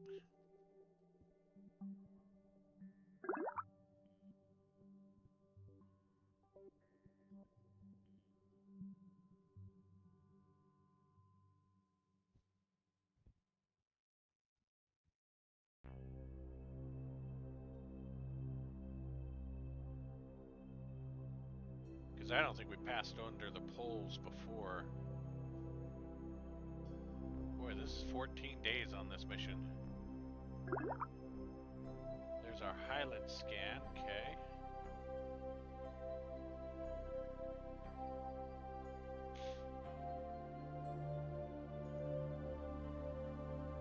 No South Pole? We're not quite under the South Pole yet. We might be a little off from the pole. Oh, there we go. Moon's poles. Mun's poles. Perfect.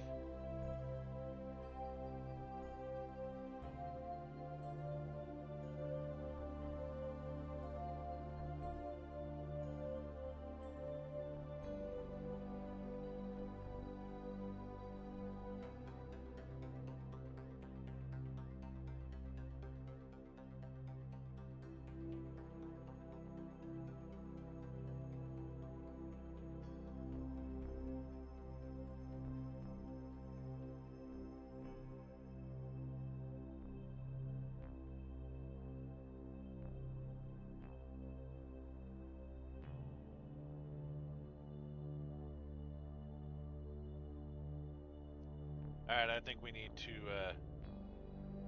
circularize ourselves a little bit here.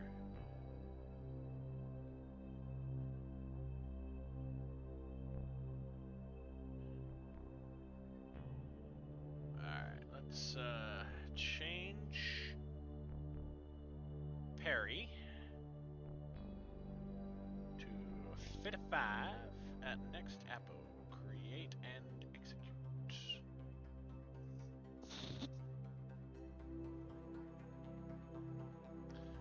No time and 1 day. We just passed over our.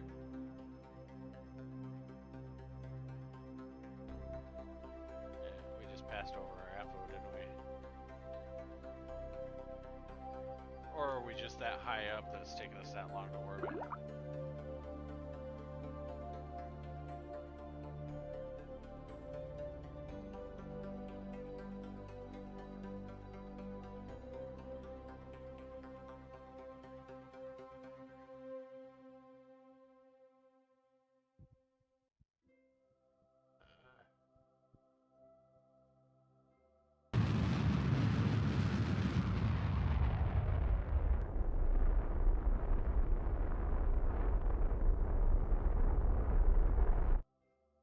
Alright, then we want to circularize.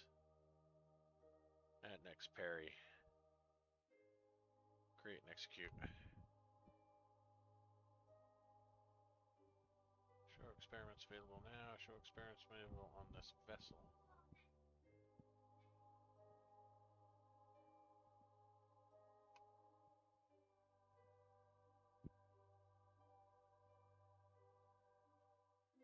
Whoop.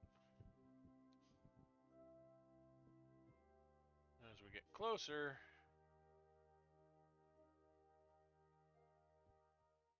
boy, that thing does spin pretty fast, doesn't it?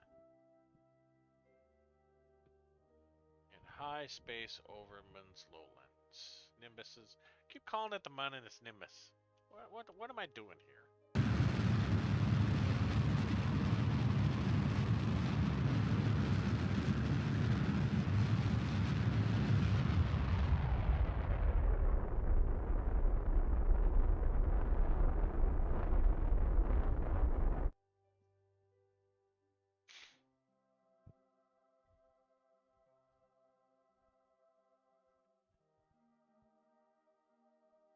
We'll do 3 or 4 orbits around here.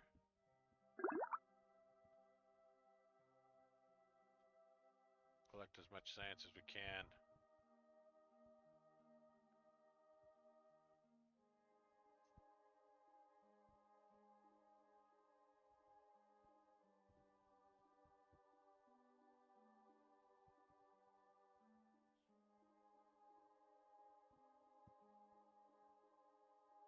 We've lost communication, but now it's come on back.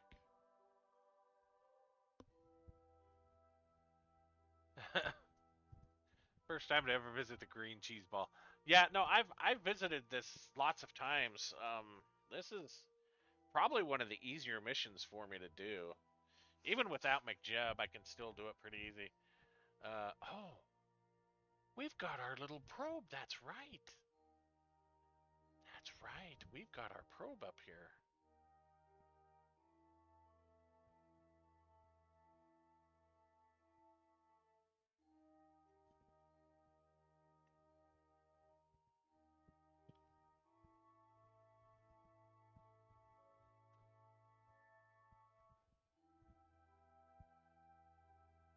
Bring ourselves down to.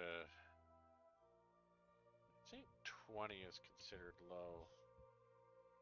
That gets us really, really close to it.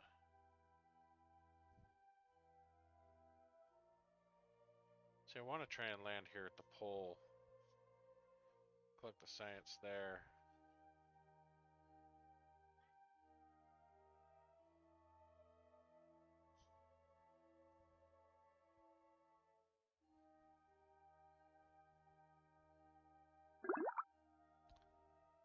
Gravity scan over Mun's greater planes added. Awesome.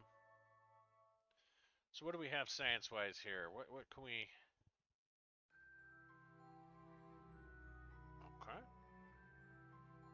Let's transmit all this to Space Lab.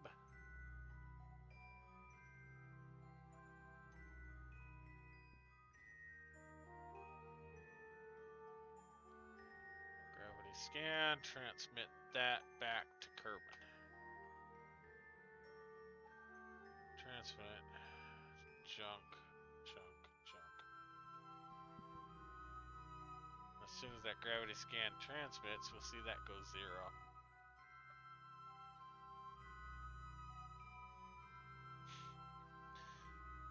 Because we want to try and get as much science as we can.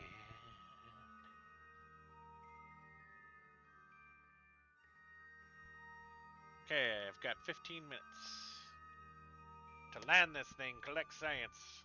And then we'll probably leave it there and let our heroes just kind of survive at that point.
Crew report added.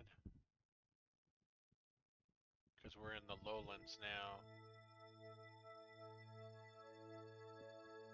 How long are we going to be able to communicate to Kerbal? Where's Kerbal? Oh, for quite a while. Okay, we're... Greater Flats, first landing.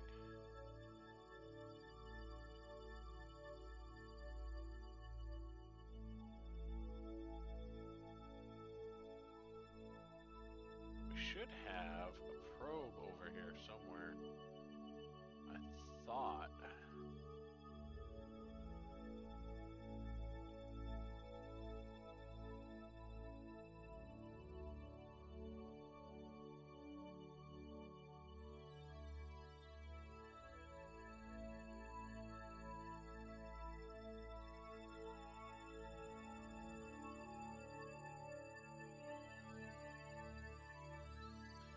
Alright, let's change our parry again. Let's change it to 20 kilometers.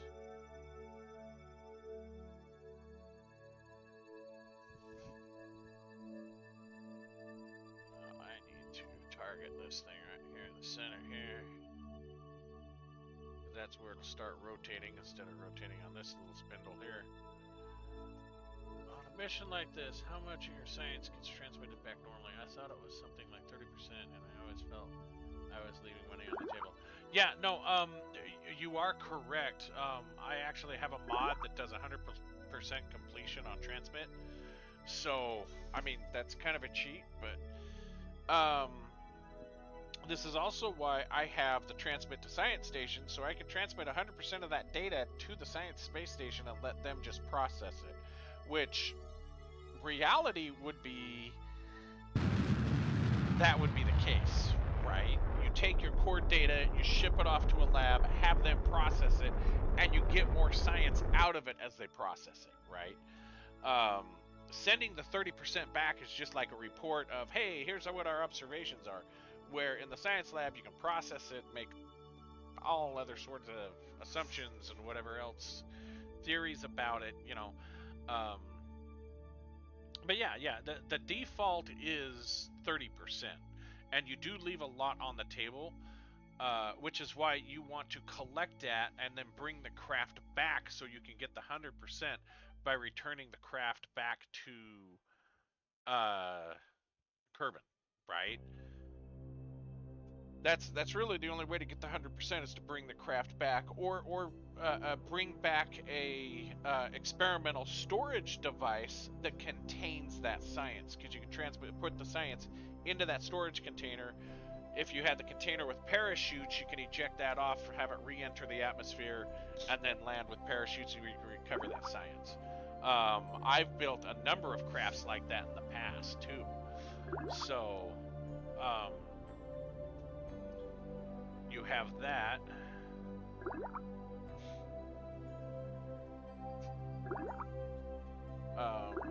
That's one of the old school ways of doing it. See, now we're getting it. We're near the Midlands, which is why we're getting all this science now, because we're closer. Well, and see, that's the risk, right? This is why you've got to build those things with, ablators on everything so that they don't burn up, or be able to put them in something that can survive the mission. I have found that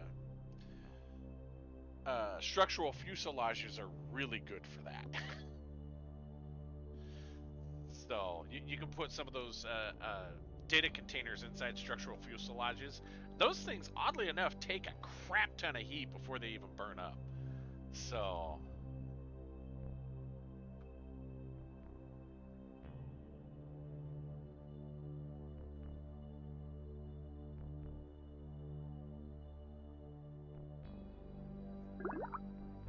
it's really interesting how much abuse some of those parts will take when you think that they're gonna burn up, and they actually are like, yeah, we're just gonna survive the universe.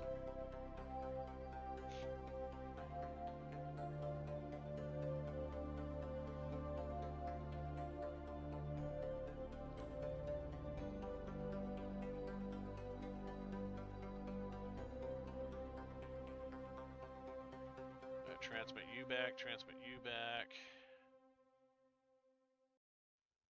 Yes.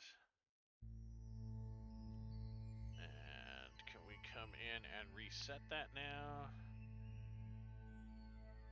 No, she's not close enough. I thought she was going to be close enough to reset that. I guess technically she needs to leave her seat for that to happen.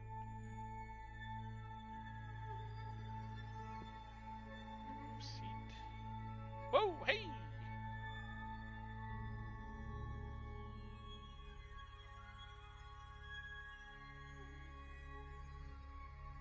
I didn't think they'd fling her off into space.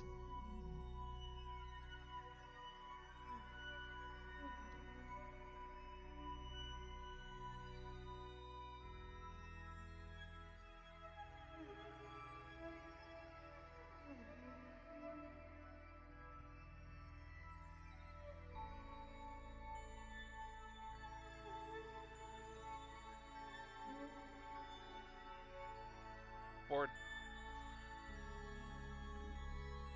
Sit down. I land this game.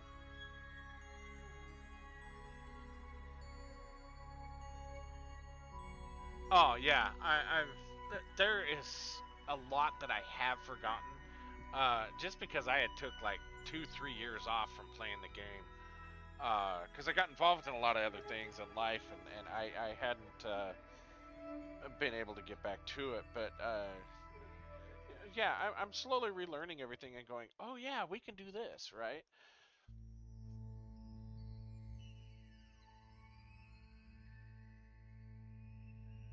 I mean, it's been a long time since I've physically flown an entire mission without McJeb. I can still do it.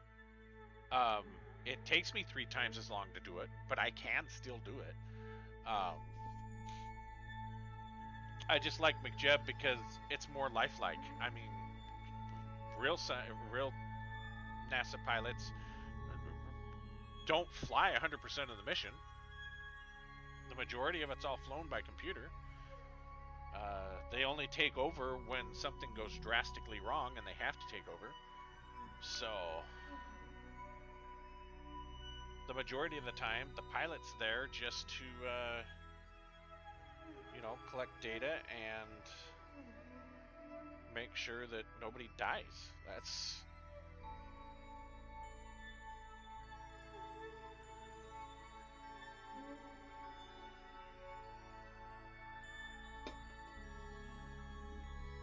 We can probably probably shut that generator off.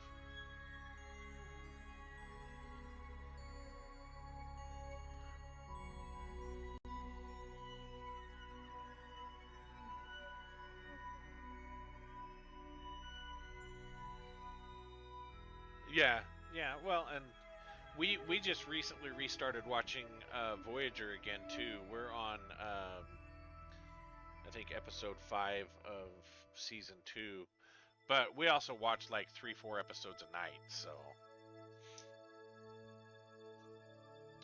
we burn through series pretty fast in our household. So it's like I restarted watching House during the day, and I'm already on season 3 of House, and I started that last week. But I am spending a lot of time watching that while I'm, you know, clicking and applying and clicking and applying. And a lot of people weren't, and I don't understand why. I absolutely love Voyager. I enjoy Voyager more than Next Gen, DS9, Enterprise, the original series. I just really like Voyager more. I don't get why people are not a fan of Voyager. I just don't. Was it all of the time travel? Because the majority of people hate it because of all the different time travels they did. But you know what? Look at where they're at with it now. The whole Kelvin line. I mean, come on. It just. I don't get what the problem was with it. Is it just because it didn't have the name Enterprise? Because if that's the case, that's probably the same reason why a lot of people hate DS9. But I've met people who absolutely love DS9, and I'm like, okay, if you like a space soap opera, I guess enjoy DS9. But I could not stand DS9, and I really gave it a good try. I really gave it. But this is also the lack of performance from DS9 is why they brought, uh, what's this bucket? Worf on, and why they brought, who's the other guy that they brought over from the original series? Uh, the engineer. I can't remember his name. But that's the whole reason why they brought those guys over, because they thought, oh, next gen people, that'll save the series. And it did for a while. It allowed some story progression in there. And it did kind of bring the viewership up from next gen a little, or from, bring the viewership up for DS9 a little bit. But it's still, people did not like DS9. But I would watch Voyager way more than I watched Next Gen and DS9.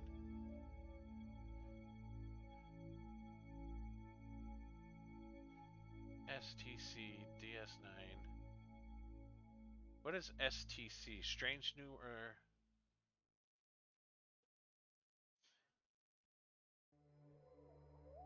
Enterprise Voyager TNG tie?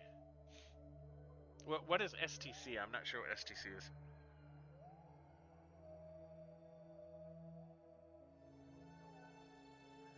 Oh, yeah. Okay, okay. Star Trek continues. I don't necessarily consider that part of the Star Trek genre. I roll that more into the comic, into the cartoon series of Star Trek. Uh, just because it was one of those.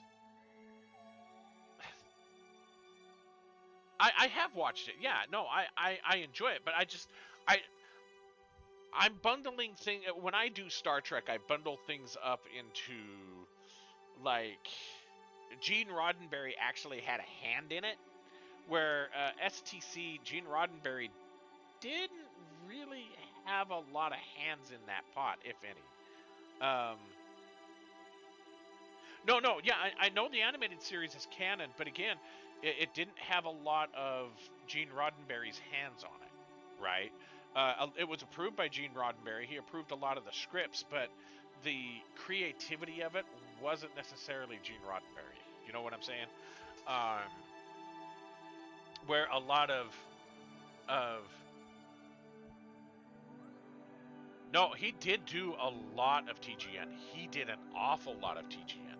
TGN was one of the last ones he really did. And yes, he didn't have much of a hand in DS9 or Voyager, but the ideas and the functionality of it, uh, again, had a lot of Gene Roddenberry's hands in it. He wasn't as much of a forefront in them, but uh, the cartoons he had very little action into, and the STC he had.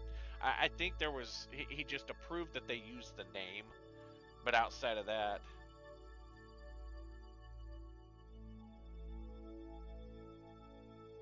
well, part of it, um, he was getting older. I mean, Roddenberry died what, 90, 98, 99, something like that. When did Roddenberry pass away? I don't remember now.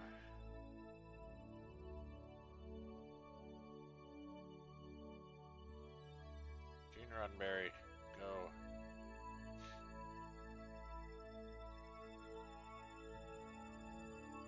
Yeah, 91. So towards the end of TGN, um, yeah, he didn't have any hands in it, and I know that he had sanctioned for Voyager and DS9. A lot of his wife took over a lot of that, right? Um, but yeah, towards the end of TGN, because I mean he was sick, right? So they did have to push him out a lot.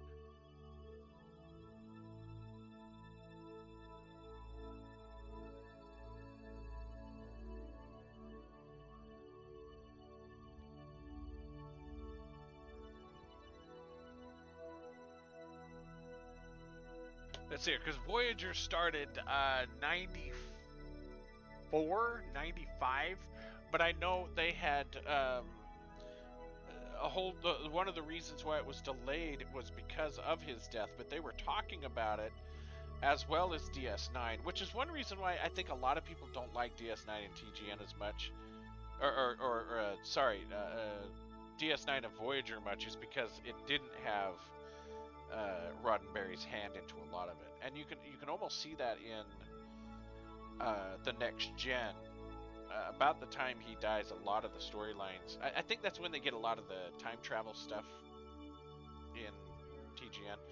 Roddenberry was never really a big fan of time travel. He really wasn't. Um, I remember him talking about Star Trek IV: The Voyage Home, how he really fought a lot of the writers on the whole time travel thing, but because their original thought was to travel to a different world that actually had humpback whales on it, but it's he never really was a fan. Even though there were a few, I think there were like 3 episodes of the original series that had time travel, but we see well time travel took them. I mean, anyway, enough of that. I'll get off that bandwagon. I've beaten that horse enough to know that it's one of those subjects I just need to stop talking about.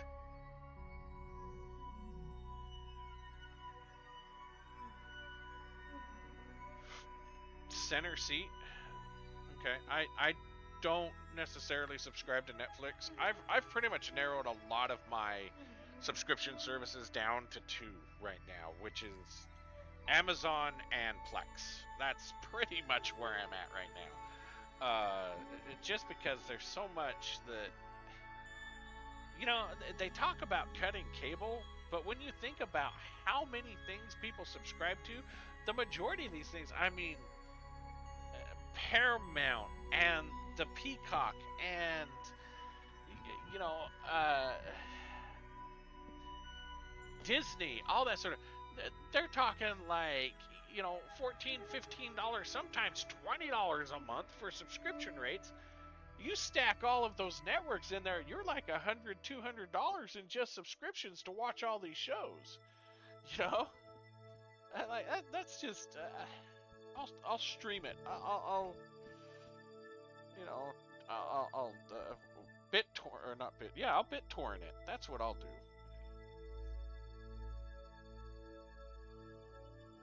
Yeah, cut the cord and ends up costing you almost twice as much, right?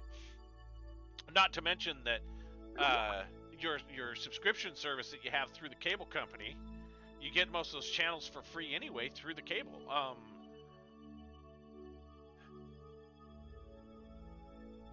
Well, I pay for it because mobile devices, if you use the app, you have to have the paid subscription to watch it on the apps. But on my desktop, I mean, it's 100% free on my desktop all the time. Unless, of course, your network goes or the internet goes down and you can't reach it from the network. You have to do some special shenanigans for that.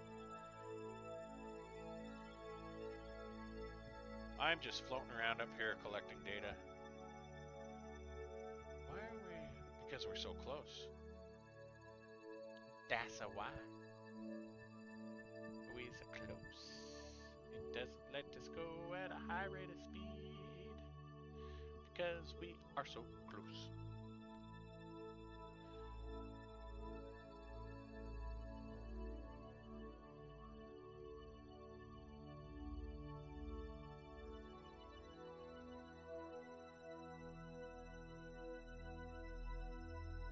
But yeah, I know a lot of the Voyager had a lot of time travel in it.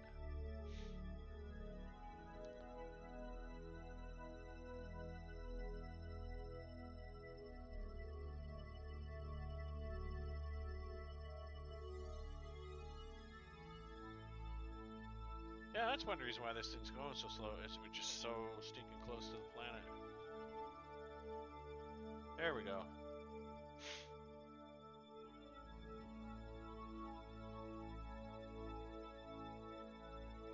Or did I just leave a Kerbal behind? Did I leave a Kerbal behind? No, she's right here. Okay. That's good. I thought I left a Kerbal behind. Whoa, too fast.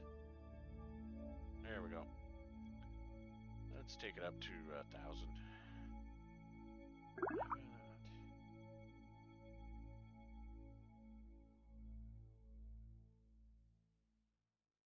Oh, here it is.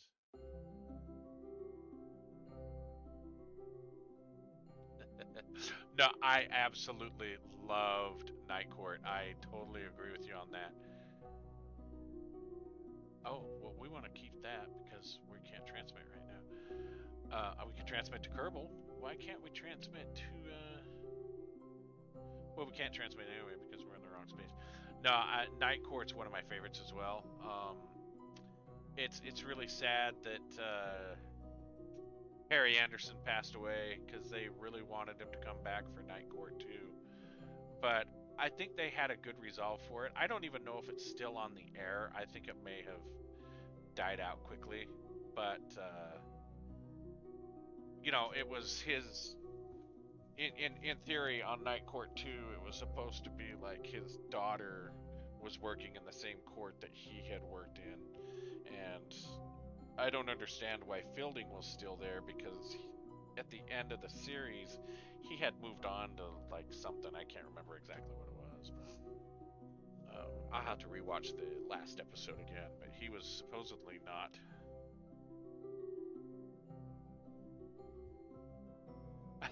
You love Babylon 5 is the same reason I hated DS9. What? The space soap opera? Is that what it is? No, and see, that's the weird thing. I enjoyed Babylon 5. I really did. I thought they had some great story writing. And maybe that was the problem with DS9. I just could not get into the story of it. I just could. I really tried. I tried. I watched 3 seasons of it, and by the middle of the third season, I'm like, I gotta shut this off. And people said, "Oh, well, it'll go a lot better at the third season." If it takes 3 seasons to get something to be better, yeah, I just. Which Battlestar? The classic, I have seen every single episode.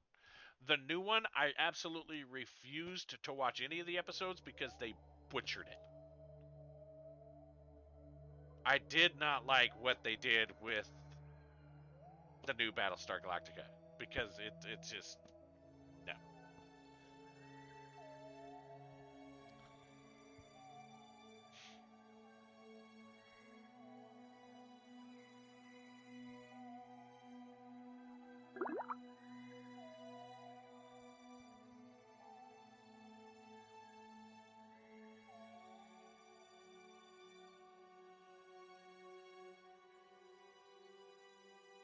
wasn't bad. See, I'll have to see. I'll give it another shot. I just, I don't know.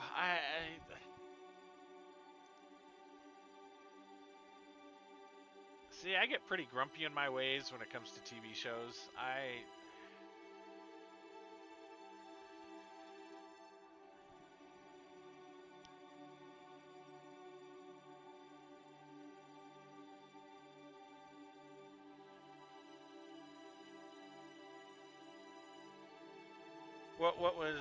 What's the difference?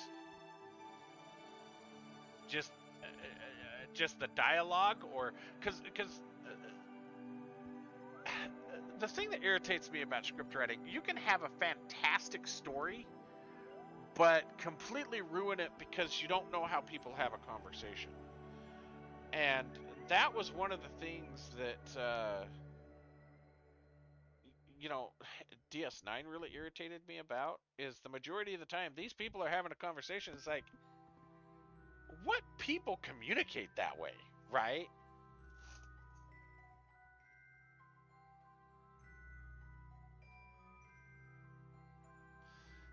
And see, that may be why I didn't like the new Battlestar Galactica, just because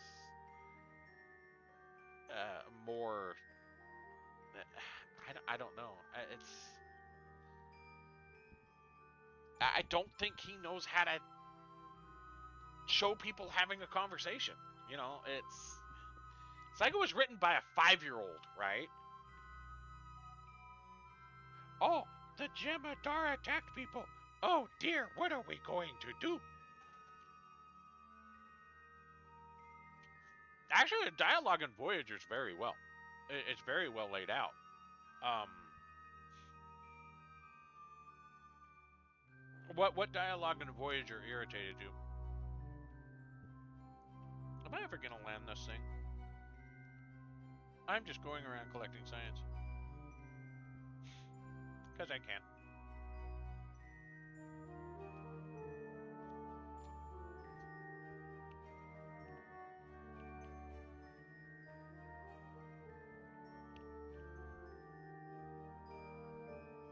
Sorry, I'm eating peanuts. If you can hear me eating peanuts.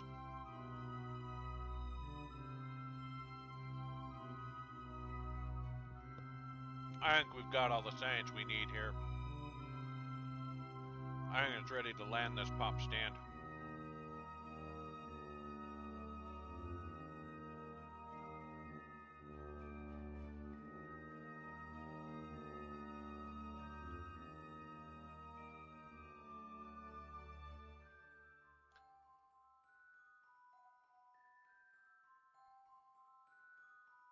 That's all garbage.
See, Jerry Taylor is the one who wrote the majority of the scripts for Voyager. I mean, a fair chunk of the scripts for Voyager. And she did a lot of them for the next gen as well, so.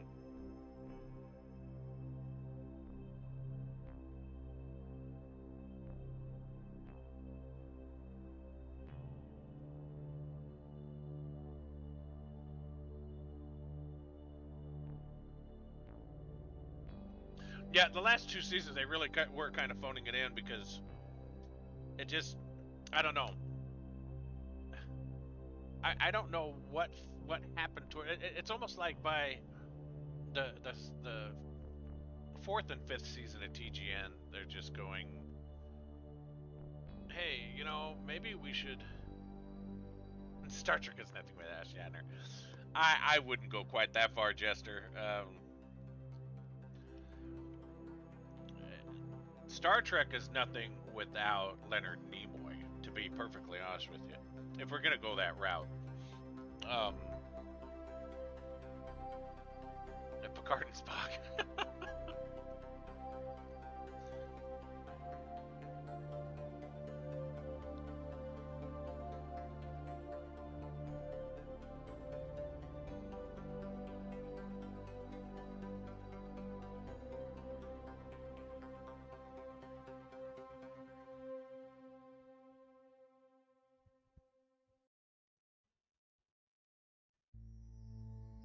But again, one of the reasons why it seems like they were phoning it in towards the end, the last few seasons of Next Gen, is that they lost the inspiration.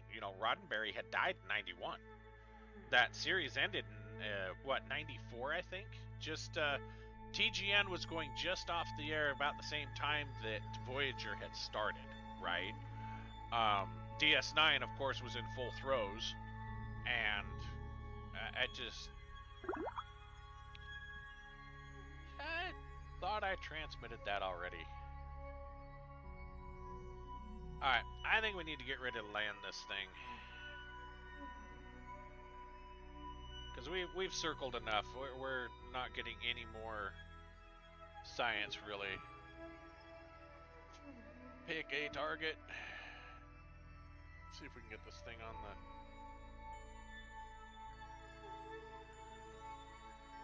Landed on the pole here.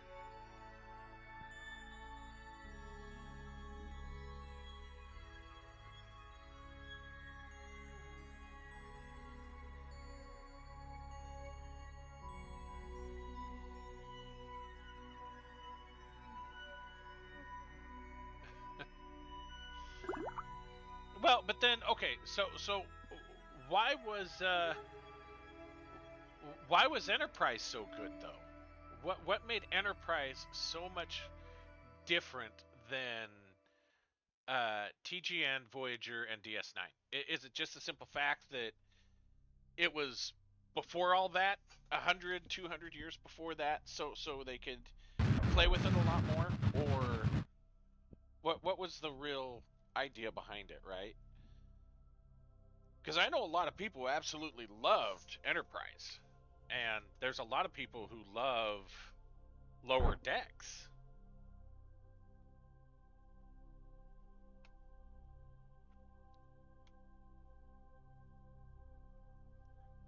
Why I never said Strange New Worlds didn't suck.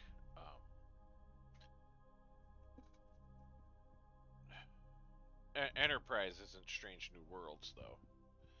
Enterprise follows the Kelvin line, which...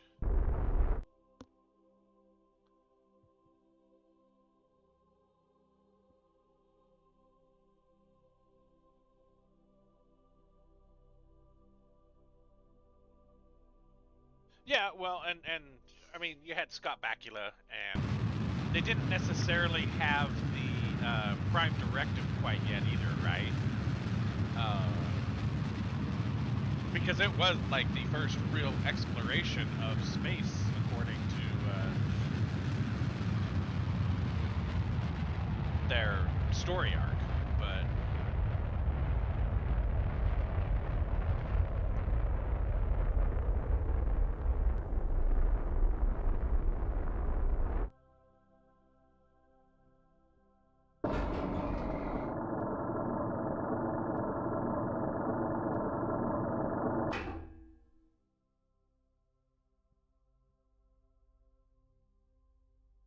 are my lights on? I don't know. I need to turn my lights on before we go.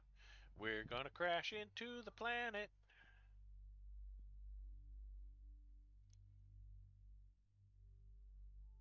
Now we can see.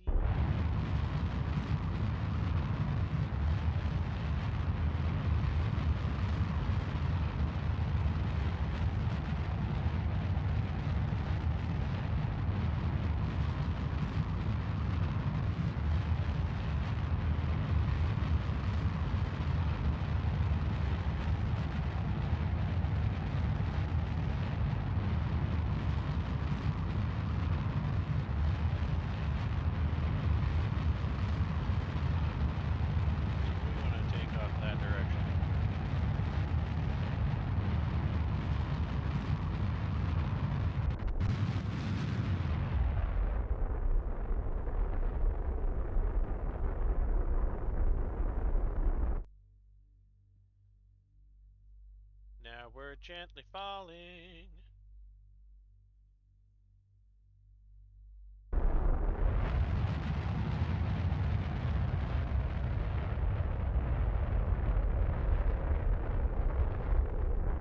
You know what? This is probably one of the most level spots I've ever landed on Nimbus.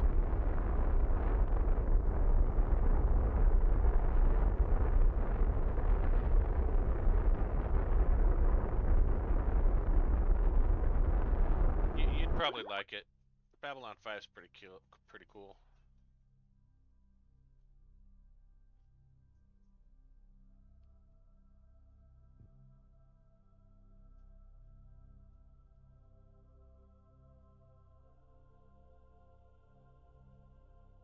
Did we take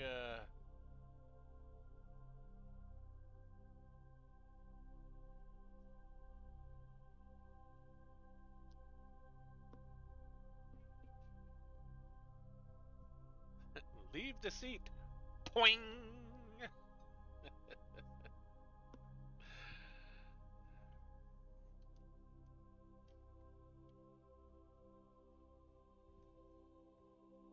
Gently float down.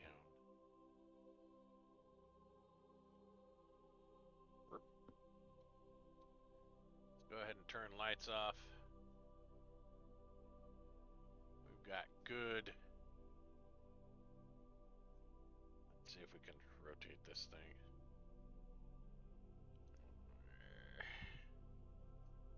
Need more power. You know how much stress that puts on the landing legs? There we have max power. Boing. Plant my flag. I took a poll.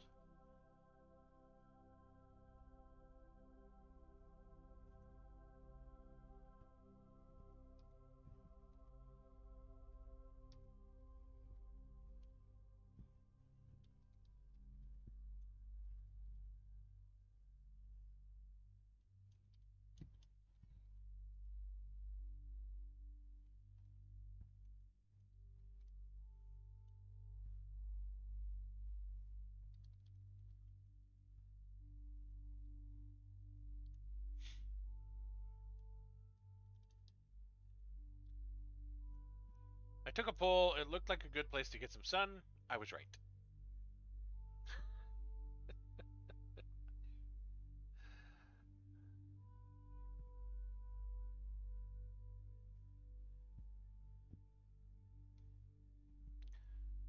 Oh, that's right. You take a single step on here and you can boing. I can see my house from here.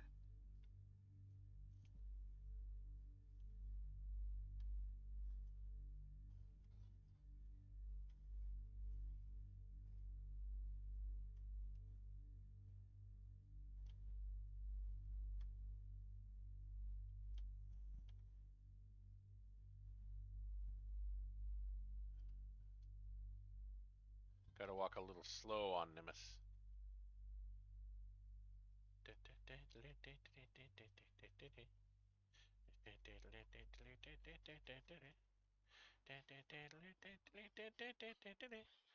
Autopilot manager, where'd you come from?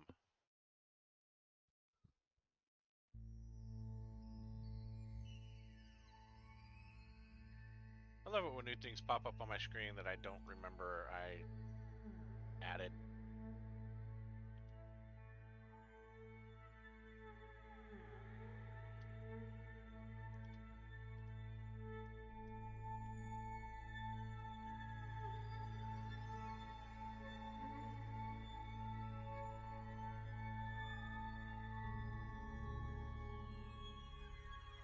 Alright, get in the chair.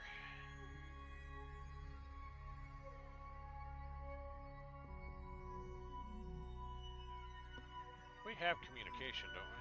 Where's... I don't see Kerbal. Where's Kerbal? I don't see it on the horizon.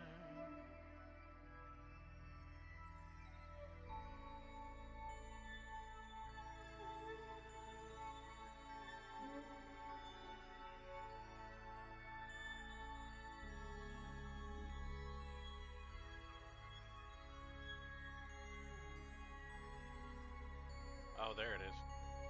What, so we can actually transmit down there? That's not line of sight. What the heck, man? Oh! No, I don't think I brought any EVA kits. No! You had to mention that now, didn't you? Oh, yeah, I could have nailed that thing back to Kerbal. I just how rude.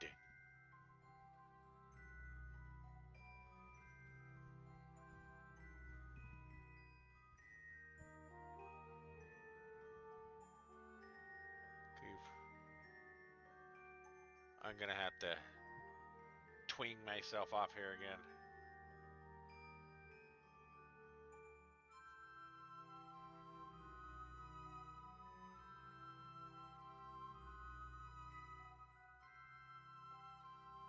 Leave seat. Twang.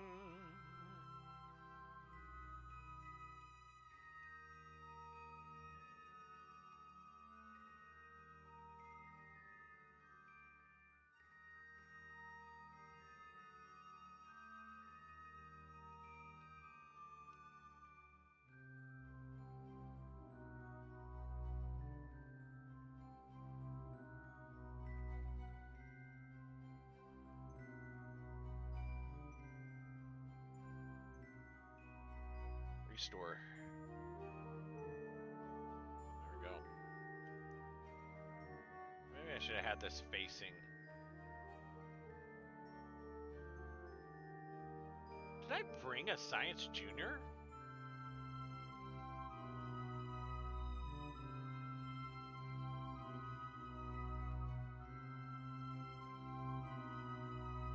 I don't think I brought a Science Junior. What kind of screwed up person am I that I didn't bring a Science Junior? Man.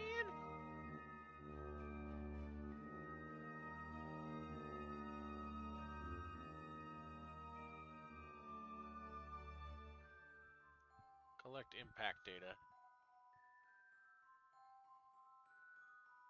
Toggle scanner.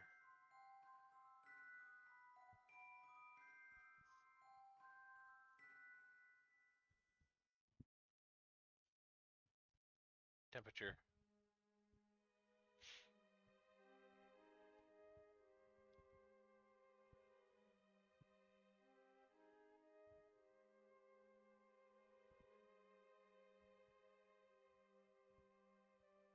Surface will be monitored for impact events. Okay, so if I ping myself off of here.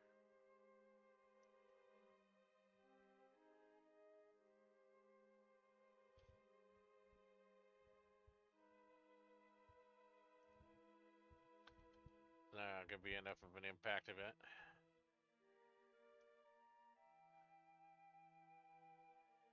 I don't think that was enough for an impact event.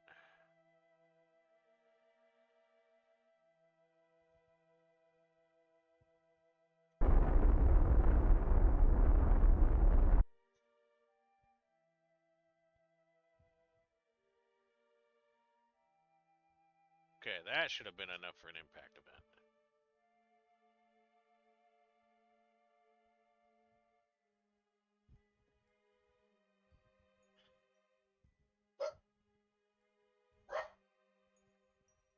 Alright, guys. I think I'm going to end it here. We're going to leave these guys here for right now. We achieved some of our things. We still have 2,405 meters a second, which might be enough to make one more landing on Nimbus. And as for why I wanted to waited till now to mention it, because I'm a new player. I'm supposed to be dumb.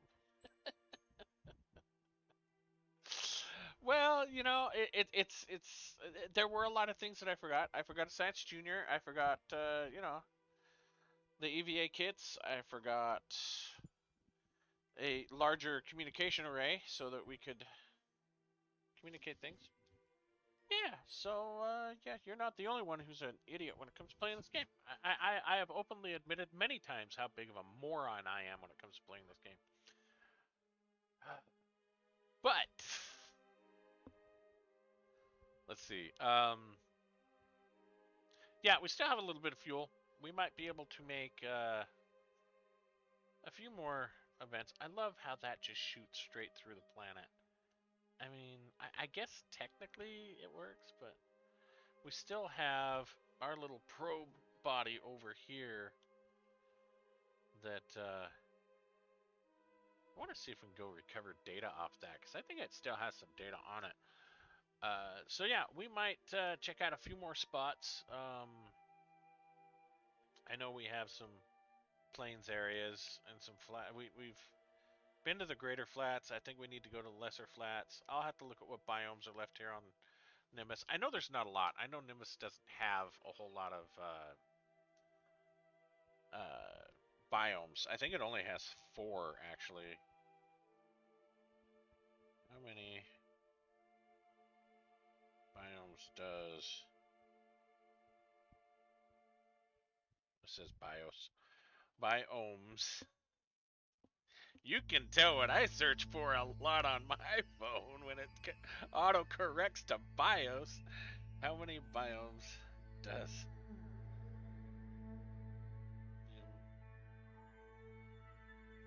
Nimbus?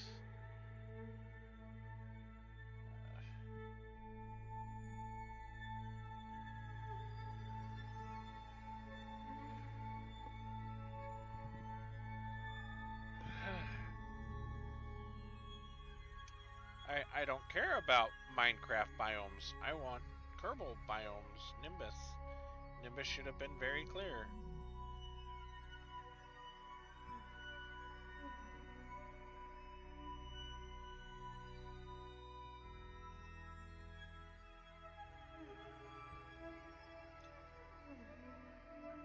Nimbus has 9 biomes. Oh, really?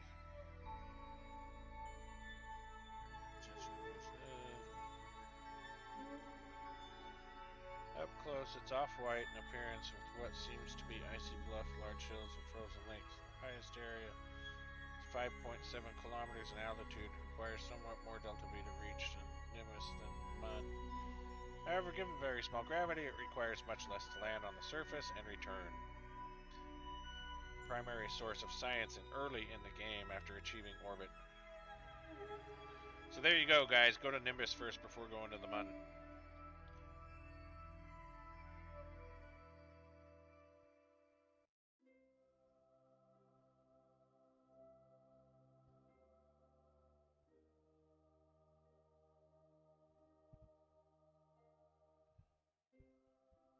Where's our biomes? Orbital characteristics. Topology with 9 biomes. Can you show me the biomes? Gilly Kerbin. Mon Nimbus. What do we have? Poles, lowlands, midlands, highlands, slopes, flats, lesser flats, greater flats, or great flats and greater flats. Those are your 9. So we just landed at the pole. Seems to have a lot of the lowlands.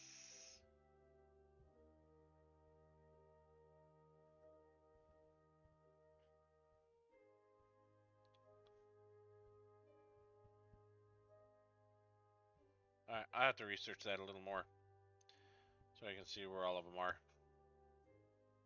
What I should do is just bring up an orbital surveyor. That's what I should really do. I don't know. Should we keep going? Should we bring up an orbital surveyor? I think we should bring up an orbital surveyor.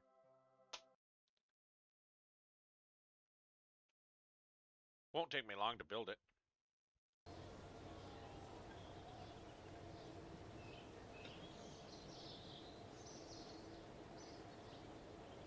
Wow, 6,000 science?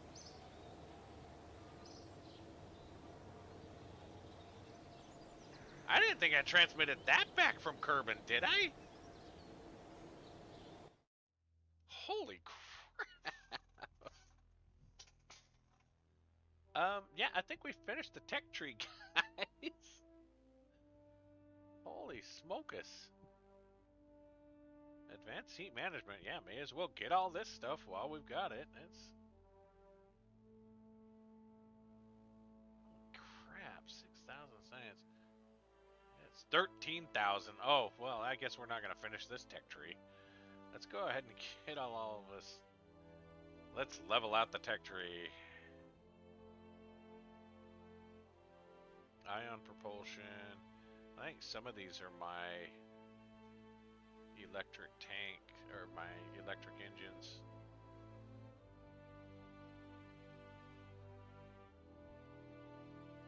High efficient propulsion. Oh, there's a monopropellant.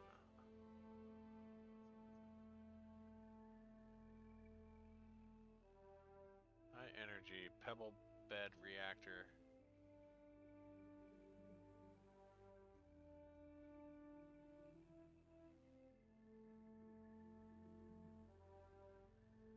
Experimental actuators. Off-world exploration. Okay, that's done. Hypersonic flight. Oh no! I'm all out of science. Well, we know how to fix that. Guarantee our science station has a crap ton of science on it. Space lab. Fly. Fly, my pretty. Fly.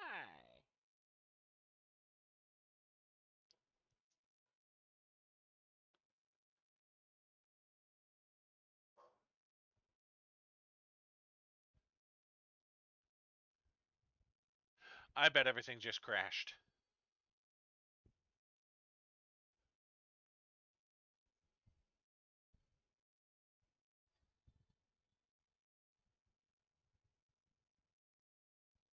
Because it's taking forever to load.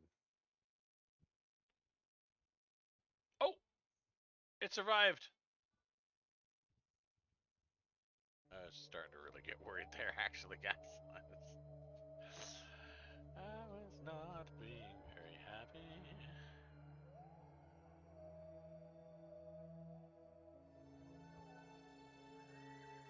We got a lot of science. That can go. There is some crap science we could have dumped. Let's go ahead and dump that.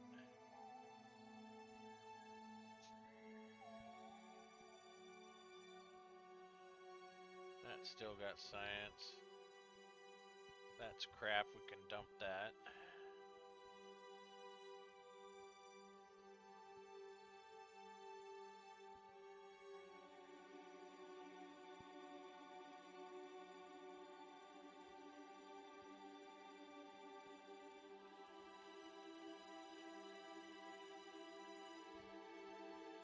Well, what am I supposed to do with that? That's zero science.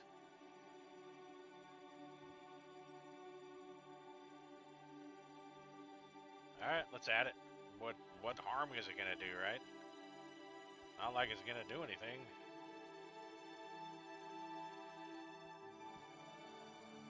It's just some science we haven't processed.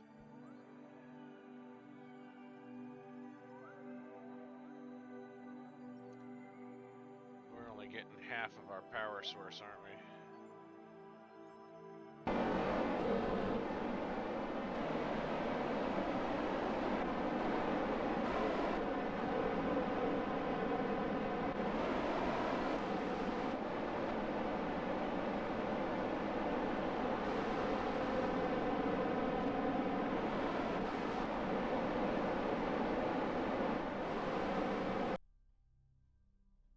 There.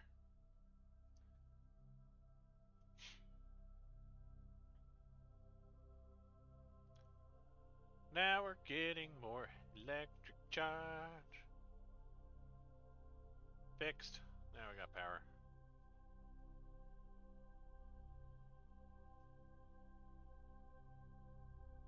I'm gonna come up and do a refuel mission on this thing.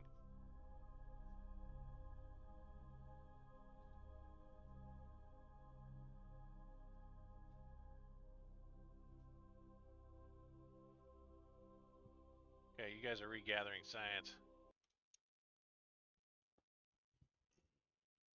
Should be close to about 1,000. Not that it matters much, but.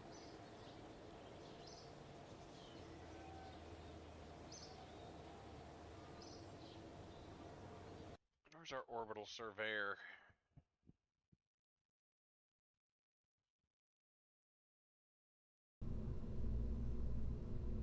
We want to start with this guy. We're going to want to put batteries on each end of this thing. Those are big batteries. Can we make that bigger? We can.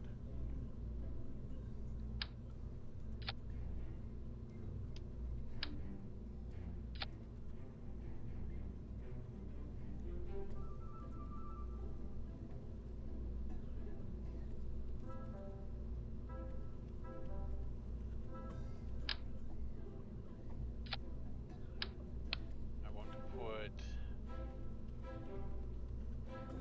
this bad boy on there.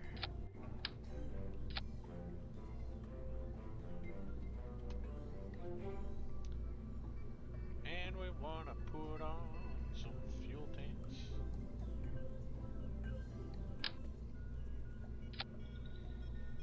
Let's pop this off. Slap you onto here. And where's our center of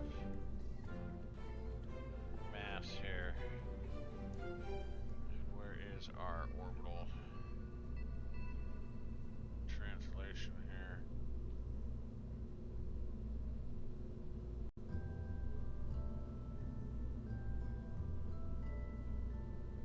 Command and control, we'll give it some of these.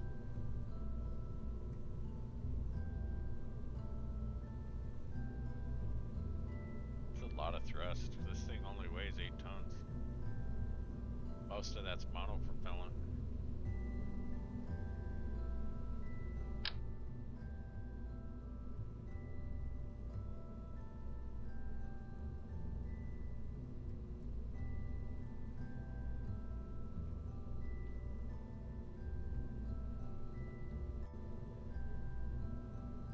Alright, that is about as center as you can get it. That's almost perfectly balanced.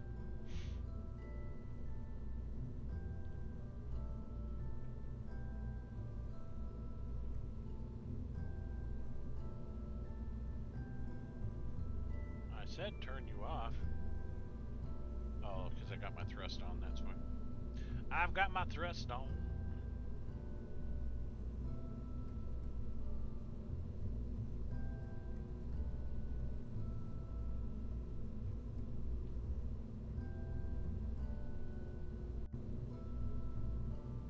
Still 2,540 meters a second with those. Perfect. We need an antenna.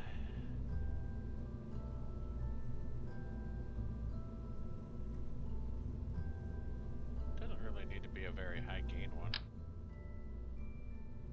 Not like it's transmitting science. But we are going to have to put power source on this thing.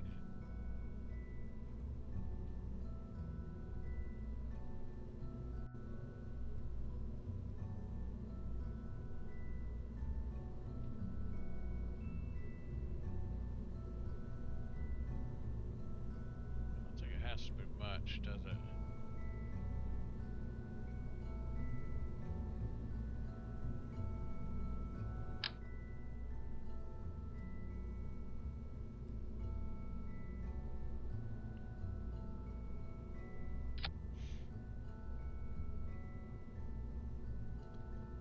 Okay, I don't think we need anything more than that.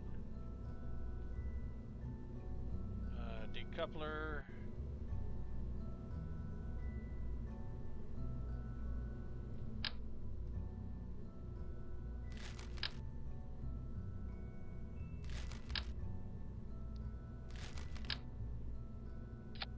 You know, if I actually read the model number, it'll tell me what size it is.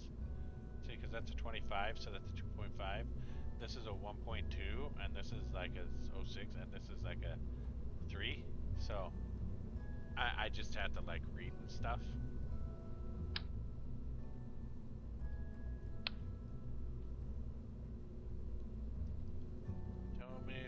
what's on your mind. Tell me what's on your mind. Ah! See what I did there?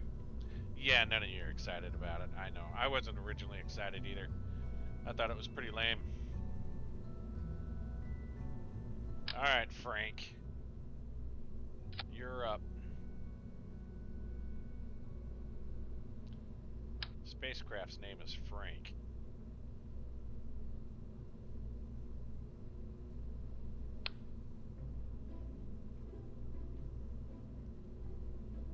Wow, 4,503 meters a second because it's such a light load.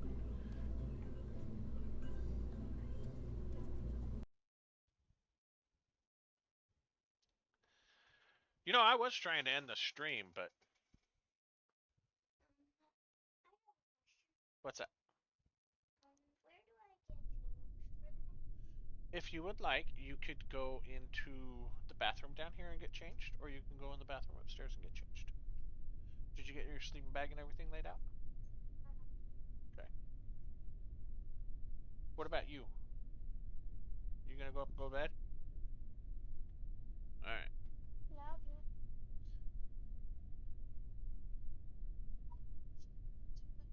Yep, it's pretty silly, huh? What? Why? You come over here, you start knocking stuff off my desk. What's wrong with you? Really? Really?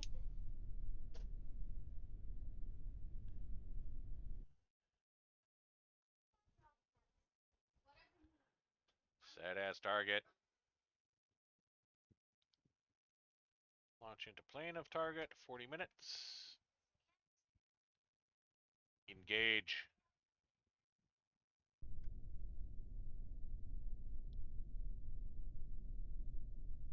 Oh, good. Another partially nighttime launch. Is that Nimbus? Is that our little fella? I do think it is.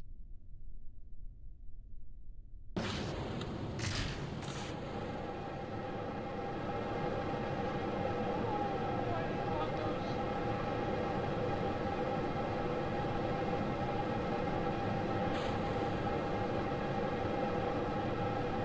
Why is it auto staging? It's gonna burn all my RCS. Stop. Revert flight to vehicle assembly. Why? I didn't want it burning those. When you don't check your staging and you become super dumb.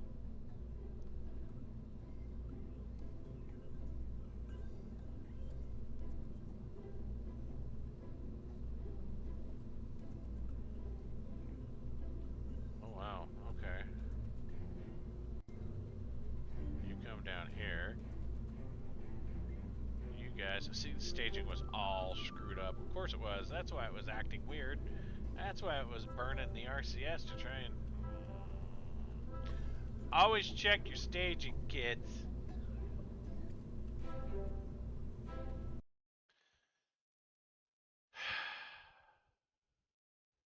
We'll do this one and then we'll call it quits.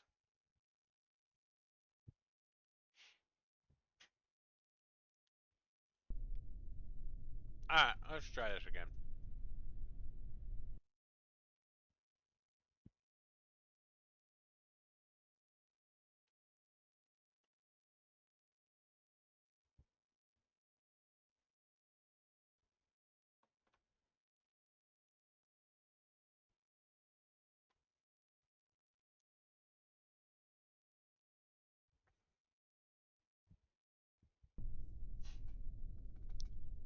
This is one reason why I turned auto staging off, because of stuff like that.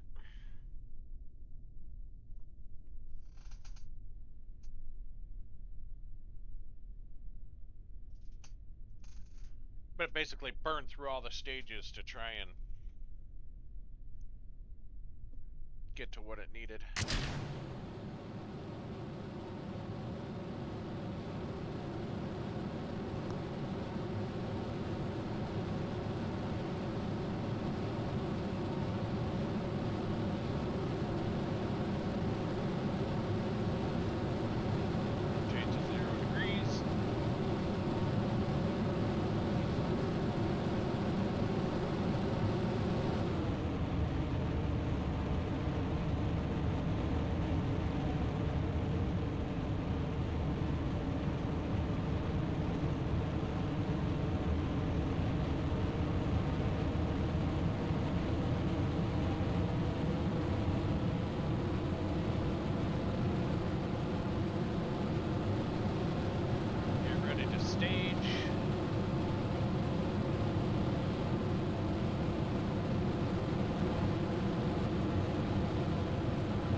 put those larger tanks on here, probably get a little bit of extra fuel out of them.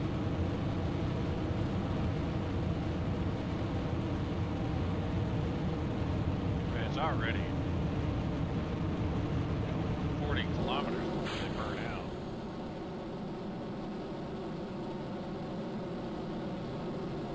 Come on, collide, collide, collide, smash into each other. Almost, almost, almost. Nah, they're too far away. It's not gonna happen.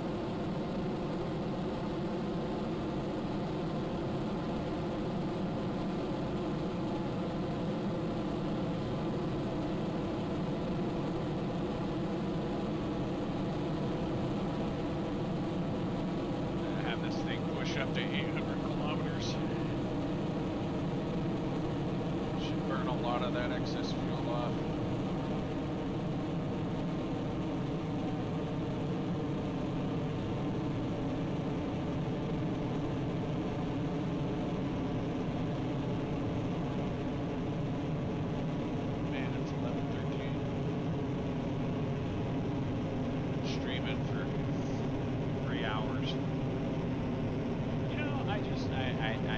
I like this game too much. I don't want to stop. I enjoy streaming it. I really do.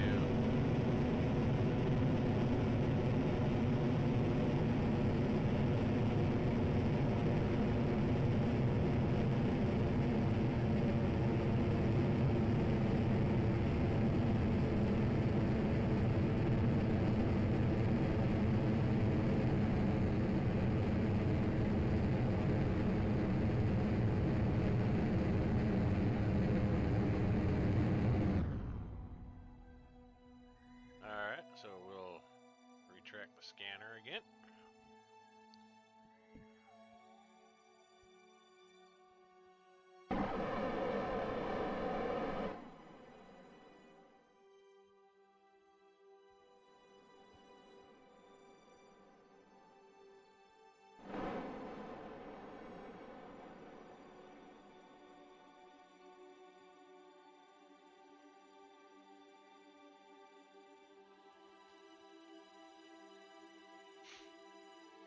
That should be our circularization orbit.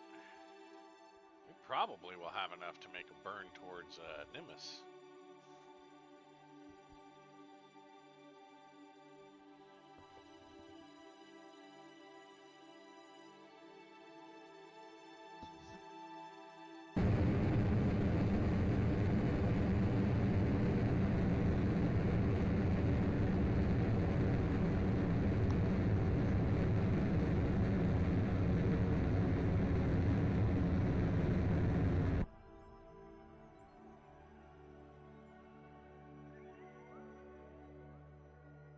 Tink.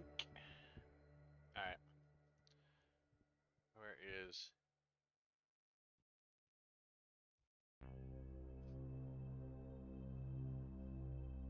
Add maneuver, make the burn.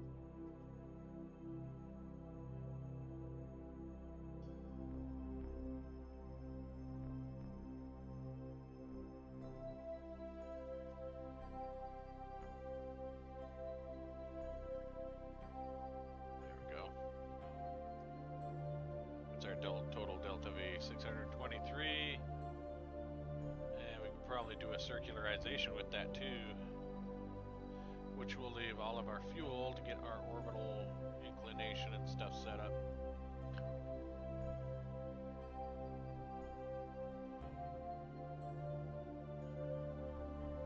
We can turn science here and now off. We can go into our utility and set us up to be full throttle.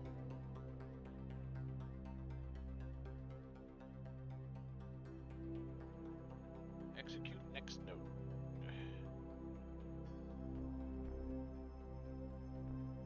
And we have 4 minutes to make this. Let's see if our reaction control wheels are enough to move this monstrosity. Doesn't seem like it, so.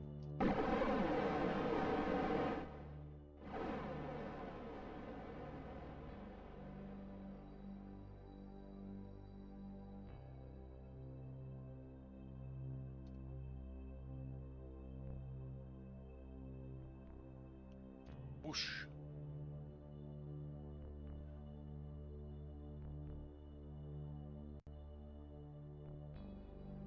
We are too high to be doing our orbital science, aren't we?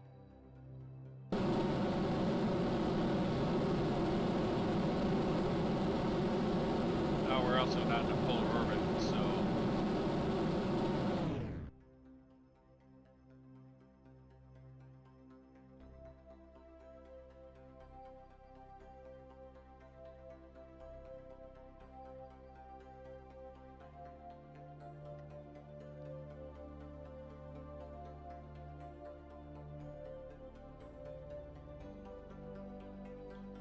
Warp 2 here, 7 days.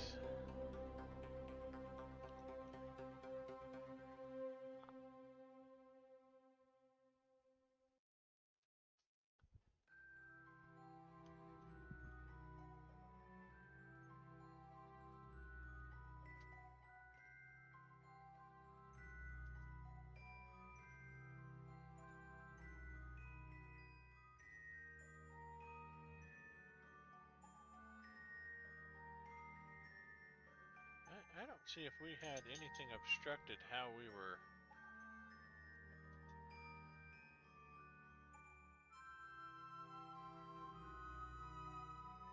losing contact with Kerbal.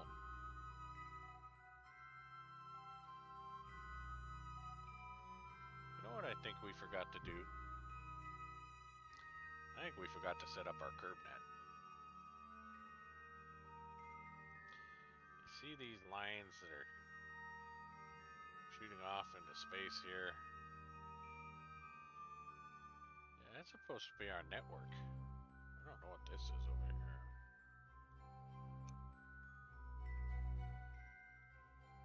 We want to circularize at next Perry.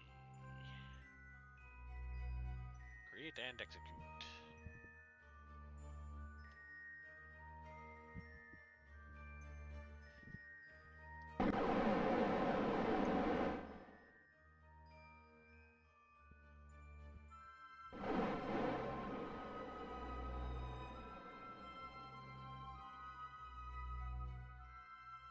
Well, we circularized Kerbal.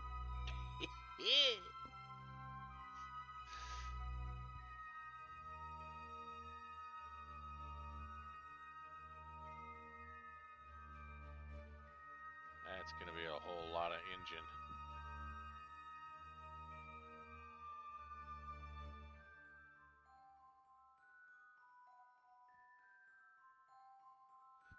We'll still have fuel to burn. Maybe we could make our inclination and polarize this thing and then just keep that motor loose.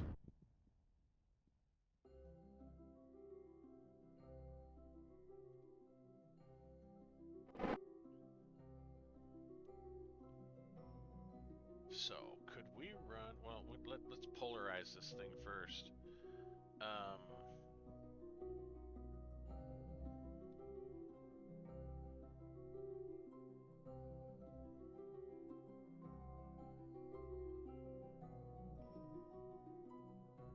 Change inclination to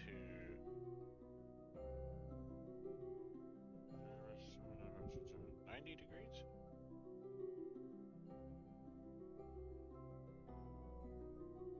Let's see what that does. Yeah, that's exactly what we want. Okay, execute.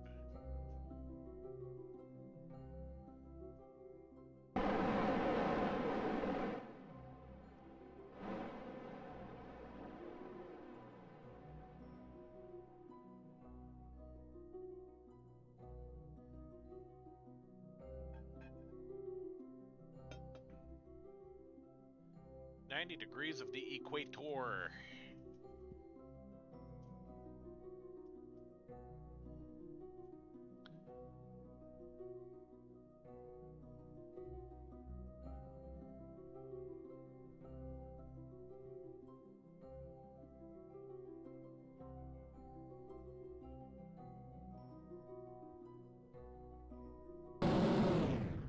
Oh, jeez, that did that quick.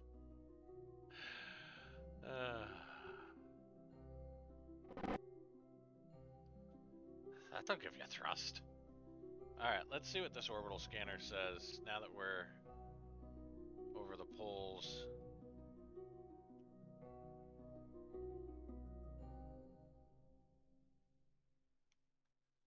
Perform orbital survey.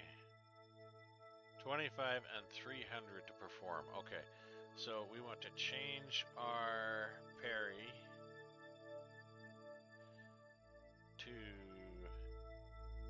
I guess we could go 100 because it said 325. So I guess we could go 100. Let's go 100, create and execute.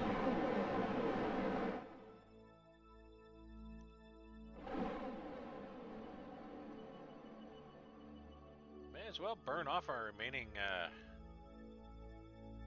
fuel that we got on this thing. I mean,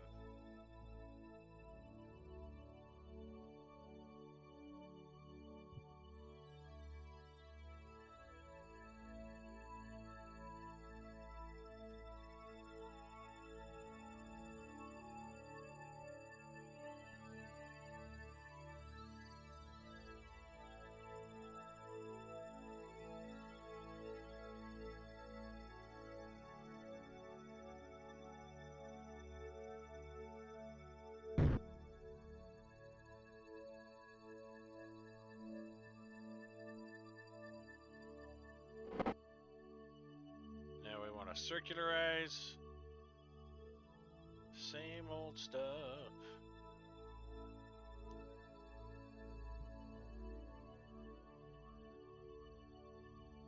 Yeah, next parry, because that's our altitude. Okay.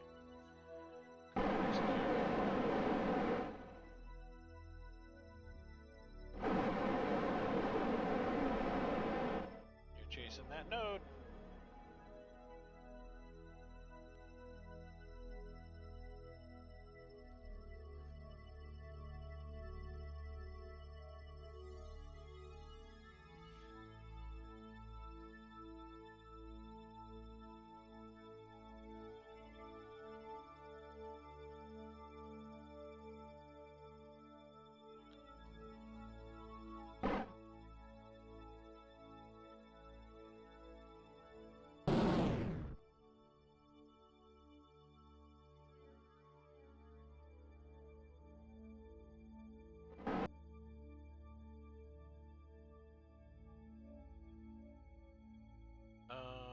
Something didn't go right.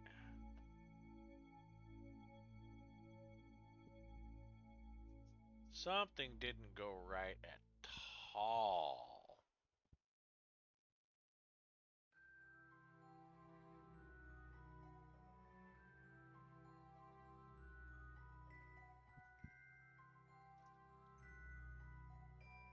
Whoa. Okay. There we go. I don't know what happened. Which direction am I going? Okay. So we want to...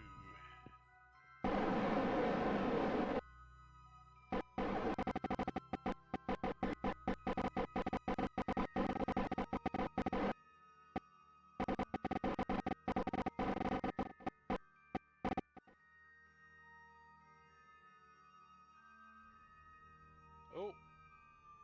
Wrong way. I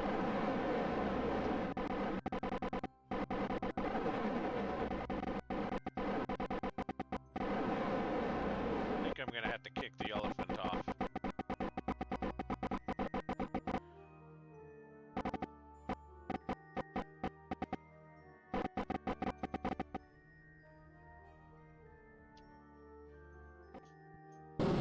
Ooh! Yeah, I gotta kick the elephant off. Bye-bye, elephant.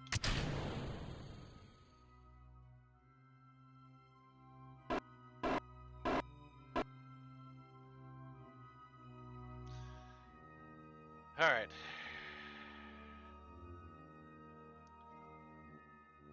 Change parry apps, 100, create, execute.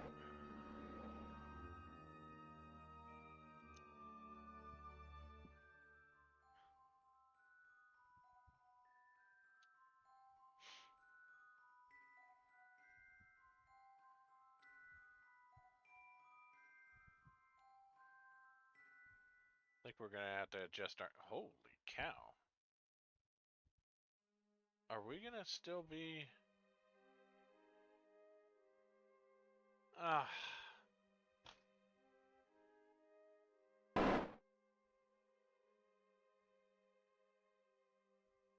Okay. Well, I think that's the end of the stream, guys. Um. Thanks for joining. Um. We'll have to fix this little critter when we come back next time because it is clearly not. We're gonna abort this execution because it is not where we need it to be. Um, thanks for joining. I hope everybody had a great time. Remember to you know, send people my way. If you like what I do, if you don't like what I do, then just ignore me and go do your own thing. Or catch me on YouTube. Come like, subscribe, do all the neat things, and I will catch you all later. Night, guys.